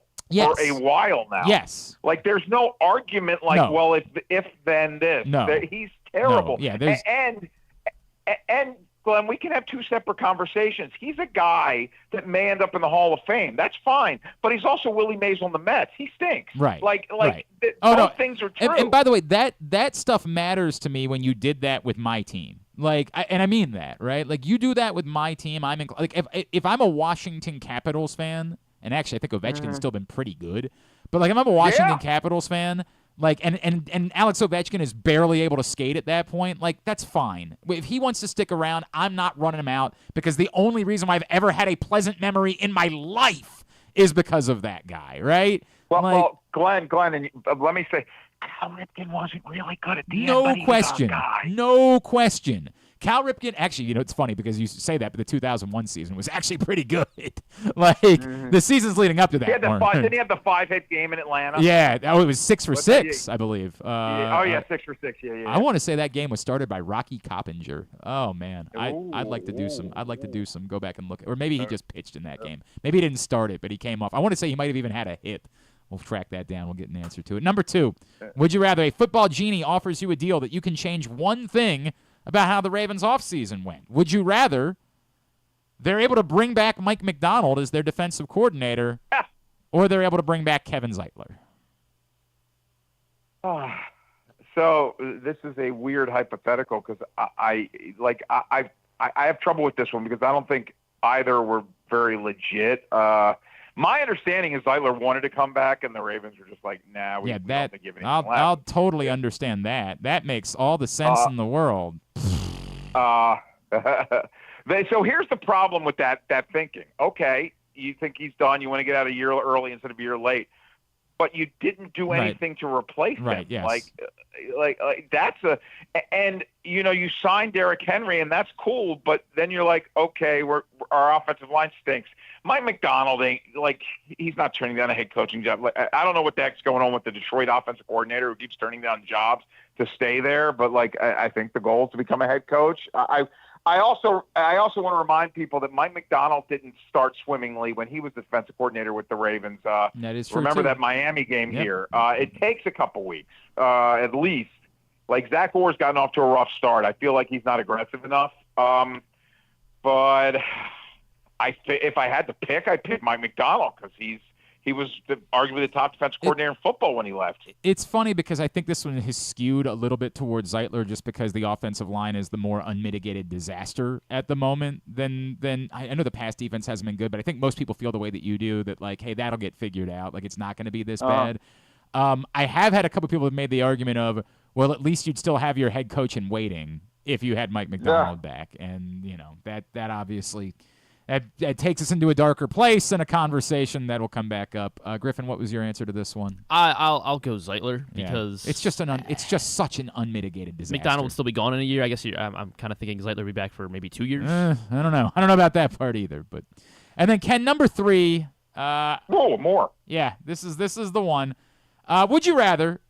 I'm going to give you for the next 12 months. You're going to get a 6-figure job. So obviously we're out of radio because Lord knows that'll never happen again. I'm going to give you a 6-figure job, but it's going to be working at McDonald's. Ooh. Or you can have that 6-figure job, but you're going to spend the next year traveling to old folks' homes around the country to hold lectures and explain to them in detail why Puff Daddy had so much baby oil and lube at his house. McDonald's. Okay. A little about me. My ex years ago worked in assisted living and dementia facilities. So I've seen it all. Yeah. I know. Yeah, you're good. You're good. I can't do it. Good with I can't that. do it. You'll just deal with I can't do flipping burgers and telling people the ice cream machine I'll is be making broken. Happy Meals for a year, yeah. It can't be that hard for somebody to say, sorry, come back tomorrow. Maybe the ice cream machine will be fixed then. Ice cream machine never works. Here's the other question. Did they actually get to go break the machine, or they not even bother? Like, they just tell everybody it's broken.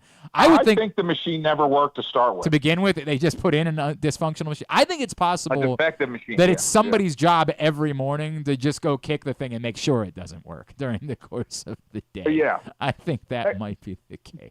Glenn, can we go back to the Orioles for a second? Because I have a question. I'm curious to get your thoughts on this. Yes. When did they go from maybe the most fun thing that we had in our Charm City lives to what we have now, which despite the hands up promo every inning, it's far from fun. Ken, I said this last night on Twitter, and it's gotten a mixed response. Like, it's gotten a lot of action. I'm at this point because the Royals, they lost again last night, and there's a Tigers are good. There's a scenario where the Orioles could go like 3-8. The Royals go 5-5, and the Orioles are still the number 1 wild card team, right? Yeah. Like, it's still plausible that they could be disastrous the rest of the way and still host the wild card series. And still get swept. That, by the way, is also in play. But I said, but the really sad part is I'm not sure what that looks like. So, 2 weeks from yesterday, there's a Tuesday afternoon, like a 12:30 game in Baltimore. Yeah. What does that look like if they go 3-8 the rest of the way, and this offense is a disaster? And I'm not trying to say it looks like Tampa Bay. I'm not trying to say it's 10,000 people at the game. No, I think it's probably still sold out because it is what we're not Atlanta that has won division 10 years in a row, so they don't care about the first round of the playoffs. I still think the place is packed. Packed probably, but it might be one of those sold out in quotation mark things. It might be like one of those opening day sellouts from these past few years where you look up and you're like, yeah, there are some people that just kind of chose not to show up today. I got to admit, I was at game 1 last year. I was at both games. I was in the press box for game 2, but I was in the stands for game 1 with some friends. And I got emotional at how electric the place was. 100%. The game did not go the way we wanted, but getting the crowd hyped up for when the national audience was about to join and just everything it was awesome. And to go from that point, and the Rangers were a wagon, and we can talk about what the Orioles did wrong, but the Rangers didn't lose a road game the entire playoffs, and they executed and they won the whole damn thing. But to go from that to then getting off to the great start, and essentially since beating the Yankees 17-5 in the Bronx, being a sub-500 baseball team. Yep. I don't know. The Houston series, what went wrong. If you said something broke them, the Houston series is the only thing that I can come up as a breaking point. Where it broke Adley Rutschman, I'll tell you that. He went 5 for 5 in that one game, and he stunk ever since. And they were just so non-competitive, in that series. I guess they fought back in the first game, to your point, but they were largely non-competitive in that series. And that's if I had to put a date where everything. It's funny because we talk about how in games I feel like the Ravens don't handle adversity well, and that's been the they like to give away timeouts like grandmas give away hard candy. Yeah, God. By the way, I got to give Kevin Hart and LeBron James credit for that commercial. That's great. That's a great commercial. And I don't like giving Kevin Hart credit for a lot of things because he's in everything and he annoys me. Something's got to click if you do everything. That's a good point. You can't go 0 for 70. You're going to have to get a hit in there at some point. Although Adley Rutschman's tried. And he can't. What does he do well at this point? He almost caught that ball off the foul last night. Bad catcher. I know. What's that? He almost caught the ball off the foul tip last night. Yeah, he almost did. Almost had that one. I don't have it for you. It's that's the painful part. It's one thing if they're losing. Like if they were losing because of Rivera and Soto and Slater and Jimenez, you'd be like, all right. They're losing because of Rutschman and Holiday and Cowser and the guys that are a part of this thing. Mayo. Yeah. Like and the decision that this club made, that at the deadline, they were a bunch. Hey, I love these guys, and I hope they all work out. But the history of baseball shows that not everybody works out. Right. And, I remember right after they lost to the Rangers in the playoffs, we had John Smoltz on the show, and I was talking to him about those Braves teams and winning all young. And I was thinking, well, they also had Terry Pendleton, which people forget. They got he from was the the Cardinals. MVP. He played in World Series. Yeah. He won the MVP with the Braves. And he says, don't forget, we had Sid Bream, too, made the playoffs with the Pirates. Like, you need guys who have been there before, who know what it takes to get there, who know what it takes to get out of a losing streak. And I just have this feeling that this is like a Southeastern Conference fraternity party going on in the clubhouse. What you're saying, there are a bunch of young guys. You know what you're really saying, Ken. You're saying the demise of the 2024 Orioles is the loss of Adam Frazier. Like, that's what you're saying. I'm saying. No, but it is.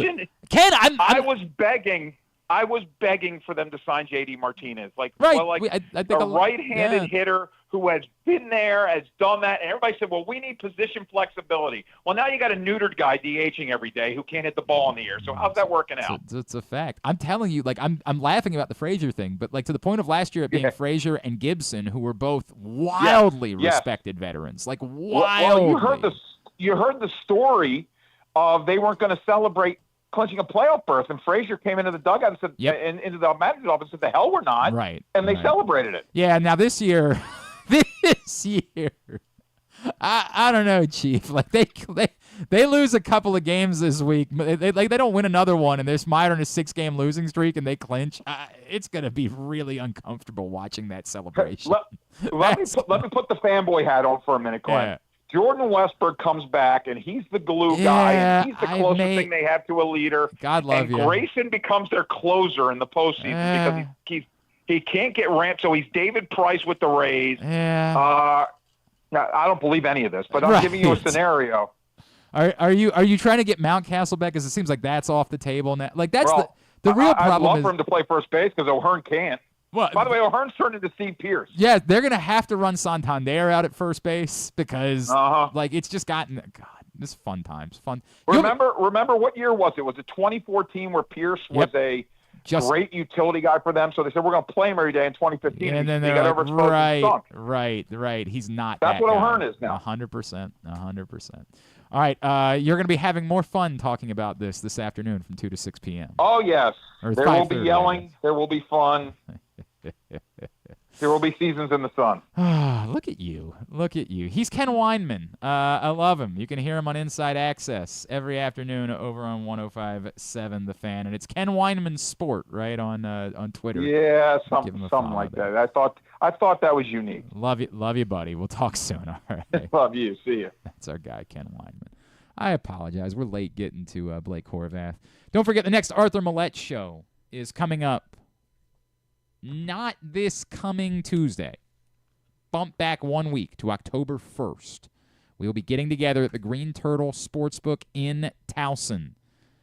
Come hang out with us. Hopefully things will be dramatically different at that point. I hope. It's all brought to you by 1-800-GAMBLER and by EasyPass for the Ravens. I would like it to be different for both. That would be great. It'd be great if we were competing against a playoff game. That'd be wonderful. Or off. Because they somehow came back and magically won the division. That'd be wonderful if that were the case. But yeah, just come hang out with us for the Arthur Millette Show. Tuesday, October 1st. It'll be at the Green Turtle Sportsbook in Towson. And find out more, PressBoxOnline.com/Millette. All right, had to do this a little bit earlier because of his schedule as they're getting ready for a big game. But Blake Horvath, Navy quarterback here on GCR. Big game coming up this Saturday in Annapolis at 3:30. A matchup of unbeatens as Navy plays host to Memphis. Our next guest is off to a great start this season, responsible for 6 touchdowns already in 2 games. He's Navy quarterback Blake Horvath, and he's with us now here on GCR. Blake, it's Glenn in Baltimore. It's great to chat with you, man. Thank you for taking the time for us. No, thank you, Glenn. I appreciate being on here. No, I'm excited. Absolutely, dude. Blake, coming into this season, the taste that you were able to get last year and sort of settling into the role, what did that do for you, and how much confidence did it give you in what you were going to be able to do as the guy coming into this year? Yeah, I think the biggest thing was those reps last year and just getting the experience against high competition. I got in some games against Memphis last year and against some other teams, and even though I was very green and maybe not fully ready yet, it was just nice to get in there and just see what the actual game feels like and sort of prepare me for this year when I knew I had the opportunity to be the guy. And that's really helped me out in these first 2 games, just knowing hey, things may go wrong in the first drive, but to 4-quarter games, you got a lot of time to make it all back. You mentioned that, right? I think the thing that's jumped out to a lot of people this year is, and I know it's going to sound crazy for the rest of the college football world when I say you've completed 12 passes, and that's a little un-Navy-like, right? How much did you guys know, hey, this might be a little bit different. This might not be exactly what the Navy offense, not to suggest that suddenly you guys are going to be throwing the ball 40 times a game or something like that, but how much of that was the plan coming into the year? Yeah, I think with our new offensive coordinator, Coach Cronick, he's done a great job at installing a new system and exactly how he wants it, and he's a really innovative play caller, I think. So I think coming into the year, we knew that we had a lot of good weapons on the outside, like Eli Heidenreich, Nathan Kent, he's an Olympic runner, Brandon Chapman, those guys. So I think we really wanted to be able to get them the ball more in space and in receiving positions. And so I think it's just been really beneficial to us and helped out our run game even more to set up some passes off of runs. And so I think Coach Cronick's done a great job with all of that. Obviously, you're talking about Drew Cronick, the new offensive coordinator. It's not just the play calling, obviously, that comes along with a new offensive coordinator, but walk me through developing that relationship, right? Somebody that wasn't part of the reason why you committed. How do you go about forming that relationship so that you're comfortable with him and you guys are on the same page going into the season?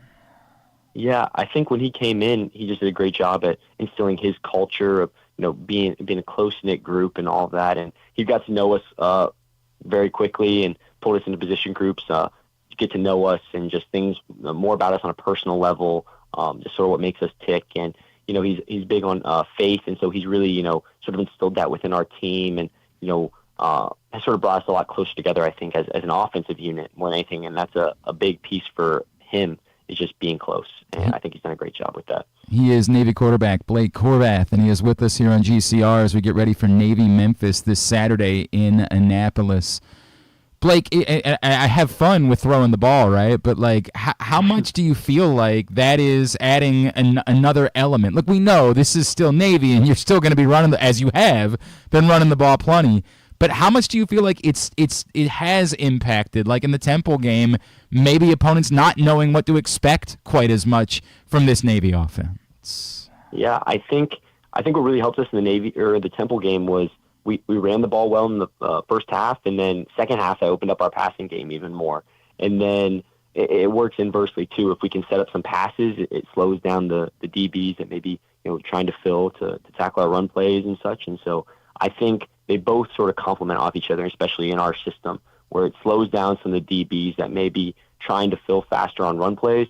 But then when we do decide to pass it and they're filling hard, then it's very easy to hit a pass over the top. Blake, if I could go back for a second, because this is the first time you and I had the opportunity to chat. I always love hearing everyone's story about why it is they choose to come to Navy, right? Because it's not quite the same as committing to, if you had gone to Cincinnati or, somewhere in the Midwest. Mm-hmm. It's not an easy decision for everybody to make. Can you walk me through, what your story was and why it was right for you to end up in Annapolis?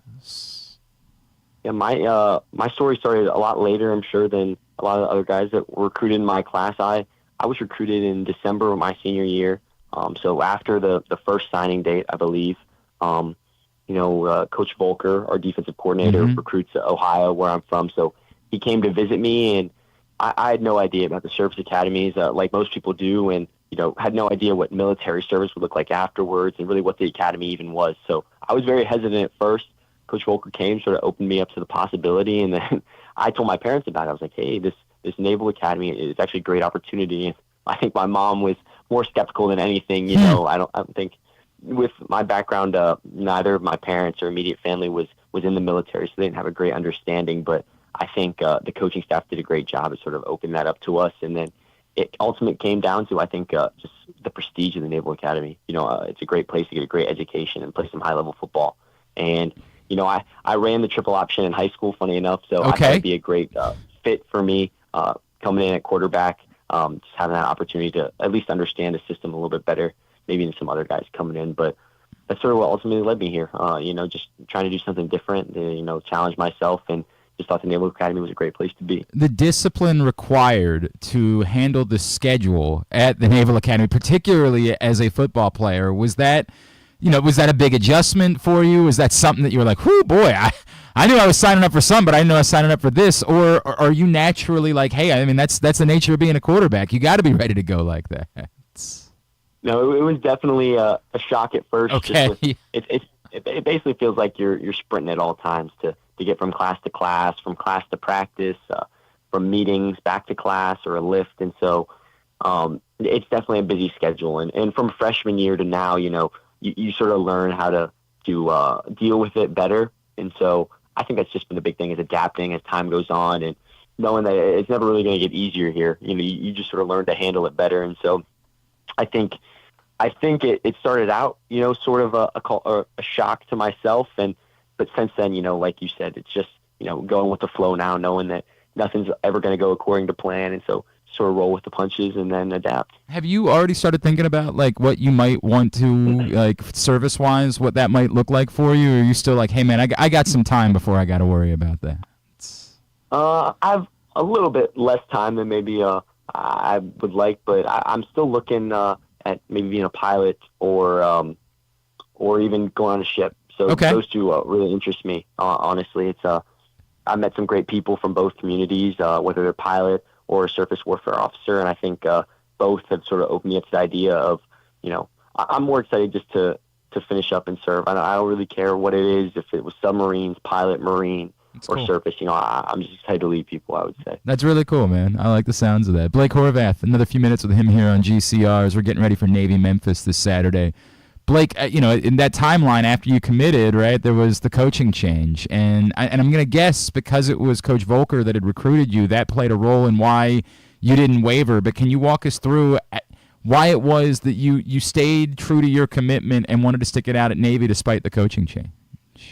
Yeah, I think when I initially committed to Navy, committing to Coach Ken was a huge deal. Just his legacy and what he had built at our school, and just he was honestly probably one of the most well-known coaches in America at that point, besides some of the big names like Nick Saban and such. And so he was just a one-of-a-kind person in how he did everything. So when he ultimately left and that decision was made, it was definitely tough on a lot of guys, and ultimately just never wavered because of the voices in our locker room. We all had faith in what our AD was going to do and who they were going to hire, and we all made a strong push for it to be Coach Newberry. So I think hiring from within was what definitely kept a lot of guys there, because we knew what we had with Coach Newberry and knew that our staff would sort of stay the same and have a lot of carryover. So, obviously the head guy left, but we had a lot of faith in the guys that were still there. And so I think we were just excited to, build something new, start anew with Coach Ken leaving. All right, so you talk about how it is that Coach Ken became known as a legend. Part of that is because regularly Navy was winning games like this one, right? That's coming up on Saturday. That's been the nature of the program, is winning big games and sort of stunning the country and saying, wow, look at Navy.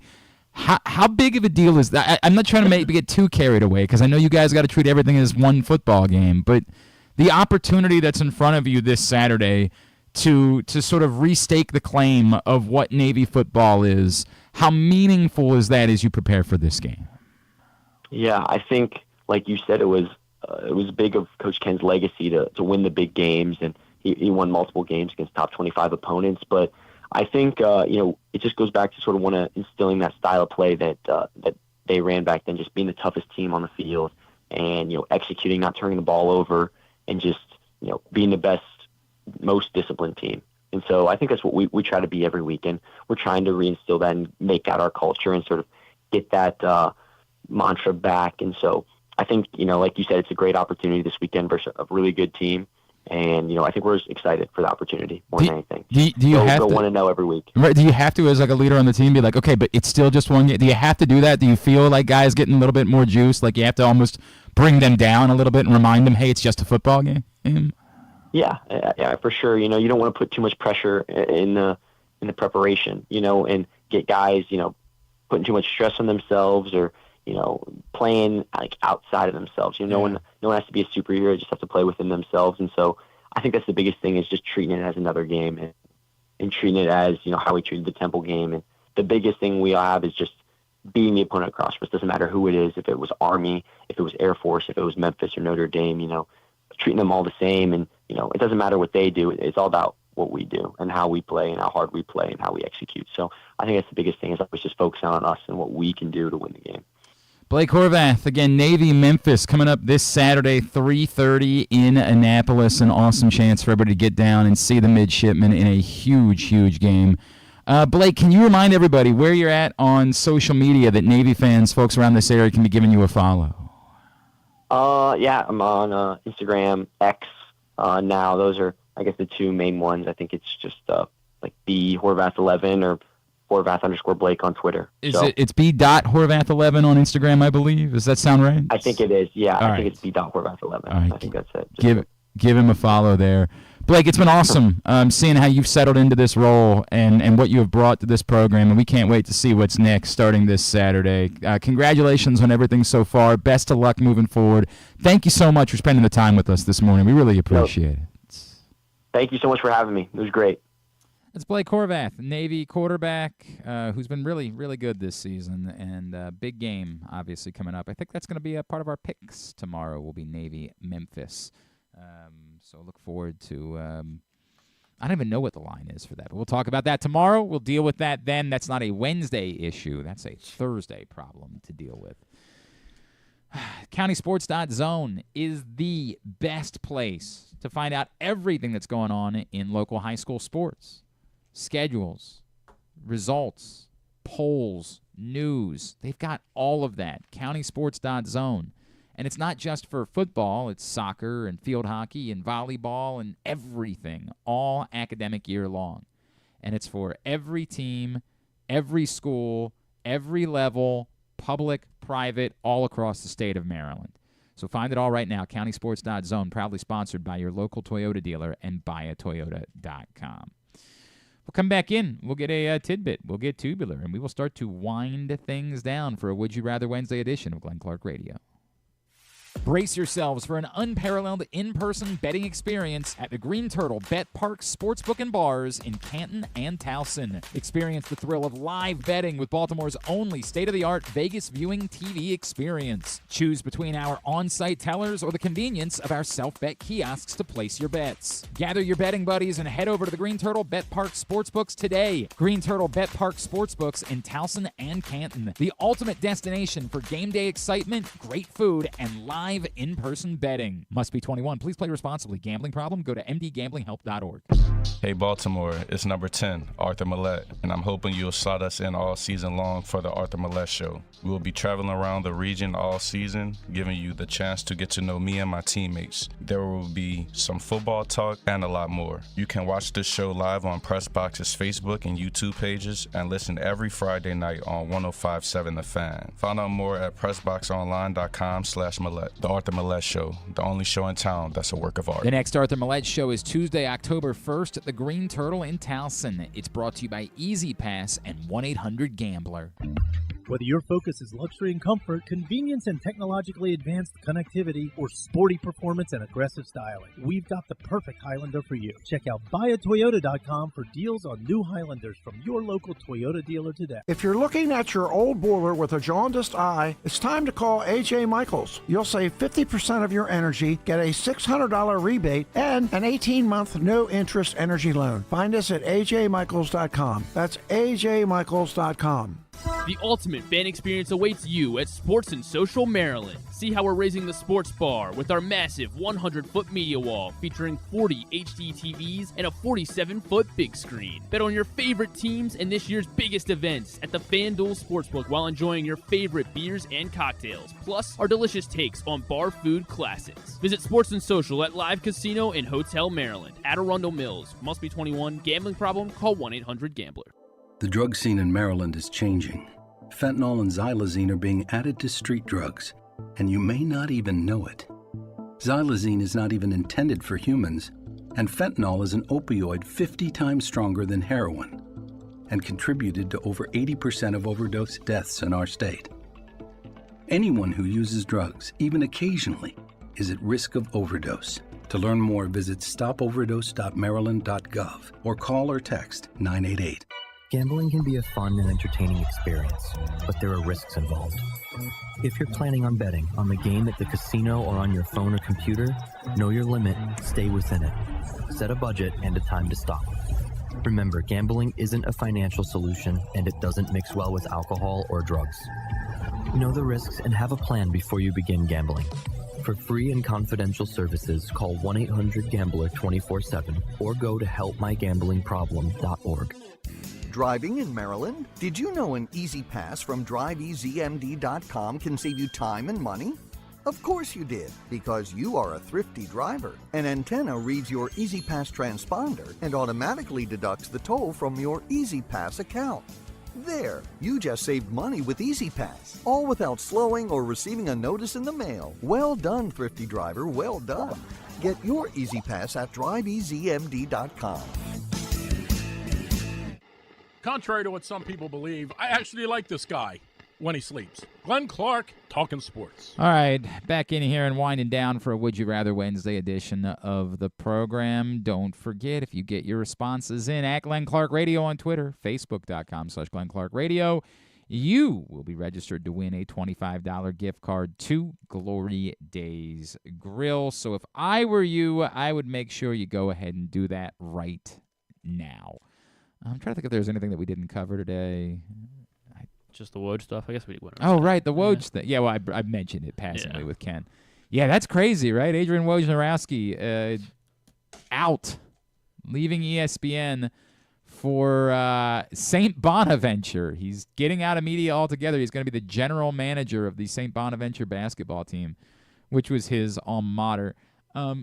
At first, this was like really stunning to me. I just said, how could that possibly be the case?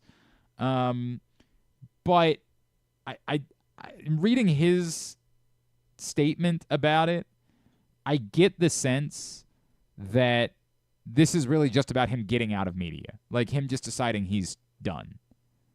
So I was like, how could St. Bonaventure possibly have the money? That's what I said to Griffin off the air. I was like, dude, if it was Kentucky, I would get it, right? Like, they've got the money to be able to pry Adrian Wojnarowski away from ESPN. There's no way St. Bonaventure does. But in reading his statement about it, it just senses more like he's done with having to be on his phone at all times of the day and chasing down sources and doing TV hits. And I don't know that, like, being the general manager of a college basketball team is a 9-to-5 job. I don't think that's the case, but something a bit more normal-ish maybe, and probably still pays fairly well, even if it's not going to pay quite as well as the ESPN gig does. So, like, I guess I can understand that more, and I can certainly understand, like, just being burnt out from that type of job. I can get that. And then being judged, like, literally every time any other reporter reports anything, somehow it's a reflection on you. I'd get sick of that too. So, I mean, I get it. It's probably a good job, and so for that reason, and you're not like the coach, so if the team's bad, it's not like you're going to be the one that's going to suffer. And they're going to say, "Oh, it's your fault." At least not yet. We haven't seen that be the case with these general manager roles in college sports. I also don't know how that works. Like, have the general managers normally come along with the coaches, or do they? That'll be interesting to see moving forward in college sports, right? Like, and it would have been good to talk to Locksley. Well, we didn't know. We didn't have this. Just be interesting to see Like, does the general manager serve? Because the coach is like the CEO. So does the general manager serve sort of at the coach's pleasure, or does the general manager almost become independent of the coach and is more serving the athletic director? That part will be interesting. I guess it'll probably mirror professional sports, so they won't to follow. To some extent, maybe, but like, I mean, it's not. It still is the coach's responsibility to get the players. Like, the general manager's job is to like look over the roster. How are we using our NIL resources? And I don't know. It'll be interesting to see that. That'll be something we have to learn because we're still very new to these general manager jobs in college athletics. So that part will be interesting to me, is what that looks like in the years to come. Are you sort of tethered to the coach or not? And I don't know. I don't know how that ends up playing out. All right. Why don't we go ahead and get a tidbit then? Have you ever thought of taking a cruise to these wonderful destinations with sunny skies and beautiful beaches? Well, wait no longer. We're ready for you to cruise from the Cruise Maryland Terminal. Have a little phrase that you can go from baggage to margarita in about 15 minutes. Choose fun with an array of destinations, onboard activities, entertainment, and world-class cuisine. Contact your travel agent and book your cruise today. Let your adventure begin. All right, what you got? Let's start. So let's went over the weekend, and I forgot to throw to it. It came from Adam Rittenberg on Twitter. So Arch Manning obviously got in for Texas when Quinn Ewers went down. He became the third SEC player in the last 20 years to have a 65-yard passing touchdown and a 65-yard rushing touchdown in a game. Third to do it in the last, and the third to do it since 2012, essentially. Okay, since 2012. Third SEC player. So then it doesn't matter, because I was going to ask if that was for teams that are in the SEC or they had to be in the SEC at the time, because Vince Young was the first name that came to mind for me on this list. So it was a 65-yard pass and a 65-yard rush touchdowns. Jalen Hurts? Not Jalen Hurts. Tua? No. Is there an Alabama quarterback on the list? There is not. They are both quarterbacks. I guess that makes. I mean, yeah. It'd be really difficult. They are both quarterbacks, though. Cool. So, all right. Does Jamarcus? No. Is there an LSU quarterback on the list? All right, then. It's going swimmingly. Okay, then I'll re-ask the question. Did they have to be in the SEC at the time, or is there like a Texas A&M quarterback on the list? So, yeah. Johnny Manziel? Yeah, who wasn't in year? the... No. Were they? I thought they 2012 were... was the... Was that the first year they were in the SEC? Maybe it was. All right, maybe it was. But yes, Johnny Manziel in 2012. Okay. And then... It's not Tebow, obviously. Mm-hmm. It was after 2012. It was. Yeah. It's not Tebow. I mean, it was before 2012. You're warm because it's a Florida quarterback. Florida quarterback. It requires. Oh, Anthony Richardson. Anthony Richardson right. and Johnny Manziel. Yesterday, you may have seen Juan Soto did hit a home run. It was both his 40th of the season. It was also his 200th career home run. It was also became the 30th. It was at Seattle. It was the 30th ballpark. How about that? So he became the sixth player to hit a home run in all 30 current MLB parks. Sixth player to hit a home run in all 30 current MLB parks. Mm-hmm. Which doesn't mean they have to be active. They are all active, though. They are all active, though. Yes, I'll give you that. All right. I mean, and that's also a little tricky because, like, it just means they had to have played for more than one team. Like Aaron Judge. Oh, no, they don't have to play for more because they can hit a home run in their own ballpark. Yeah. So what am I talking about? Just so happens that it was, I guess, sort of switched teams this year and accomplished this. Yeah, I mean, this is... It's okay when you do this statistic in football. It's like beating every team, right? And it's like you have to can't beat yourself. You have to have played for multiple different teams in order to be able to do it. But yeah, you can hit a home run in your own ballpark. All right, so Bryce Harper. No Bryce Harper. Well, these are anomalies then. I wonder where he didn't. Yeah, who knows? Aaron Judge. No Aaron Judge. Freddie Freeman. No Freddie Freeman. But it does make sense just because we're not in the fully Like we haven't been in this this new interleague schedule for as long. So I guess. But yeah, Manny Machado. Manny Machado is on the list. How about Jose Altuve? No Jose Altuve. How about Carlos Correa? No Carlos Correa. There is a Carlos. Carlos. Okay, there's a Carlos. Why am I blanking on who the Carlos is? This should be easy now. Oh my God. Why am I blanking on the Carlos? Oh, Carlos Santana. His teammate, Carlos Santana.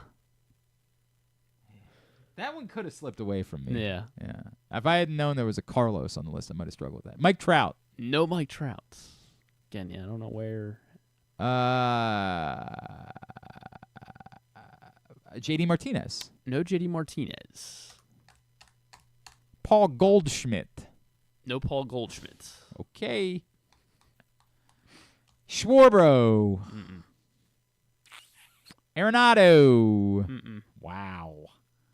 How about George Springer? No. Sure. Jose Ramirez. No Jose Ramirez. Francisco Lindor. No. Seager. Simeon. What is this list? Pete Alonso. Well, there are 5 ballparks that. How about McCutcheon? No, 5 ballparks that Trout hasn't homered in yet. What is this list? This is just gonna end up being like a random list of players. All right. Shut up, you. All right. How about Ohtani? No. How about Yelich? No. What is Devers? No. Betts. What is this? One of the Matts. Olsen. Yeah, All Matt right. Olson. Well done. One of the Matts. What other Matts are there? Chapman? Oh, okay. Yeah, Man. not Matt Chapman. But yes, Matt Olson on the list.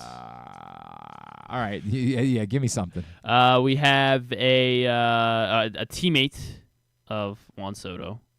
Teammate of Juan Soto. Yeah, that was too Not good of a Judge. hint. Stanton? Yes, Giancarlo Stanton is homered in all 30 ballparks. And then the 5th guy on this list, I'm trying to think of with that. I mean, he's an Orioles killer. He's an Orioles killer. He just kills the Orioles.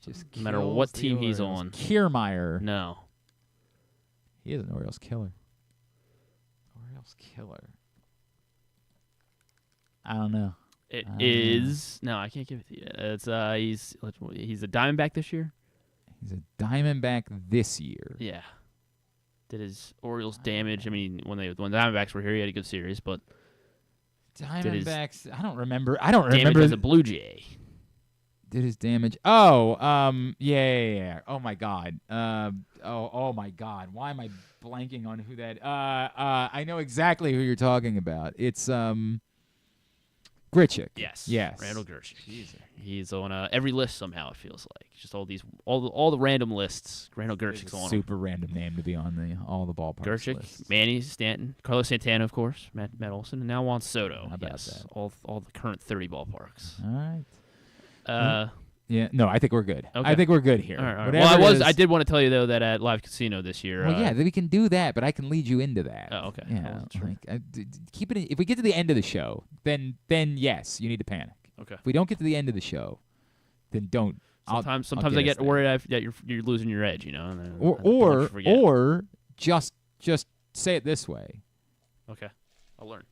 Just say this. Hey, Glenn. Actually, Tidbit was also brought to you today by.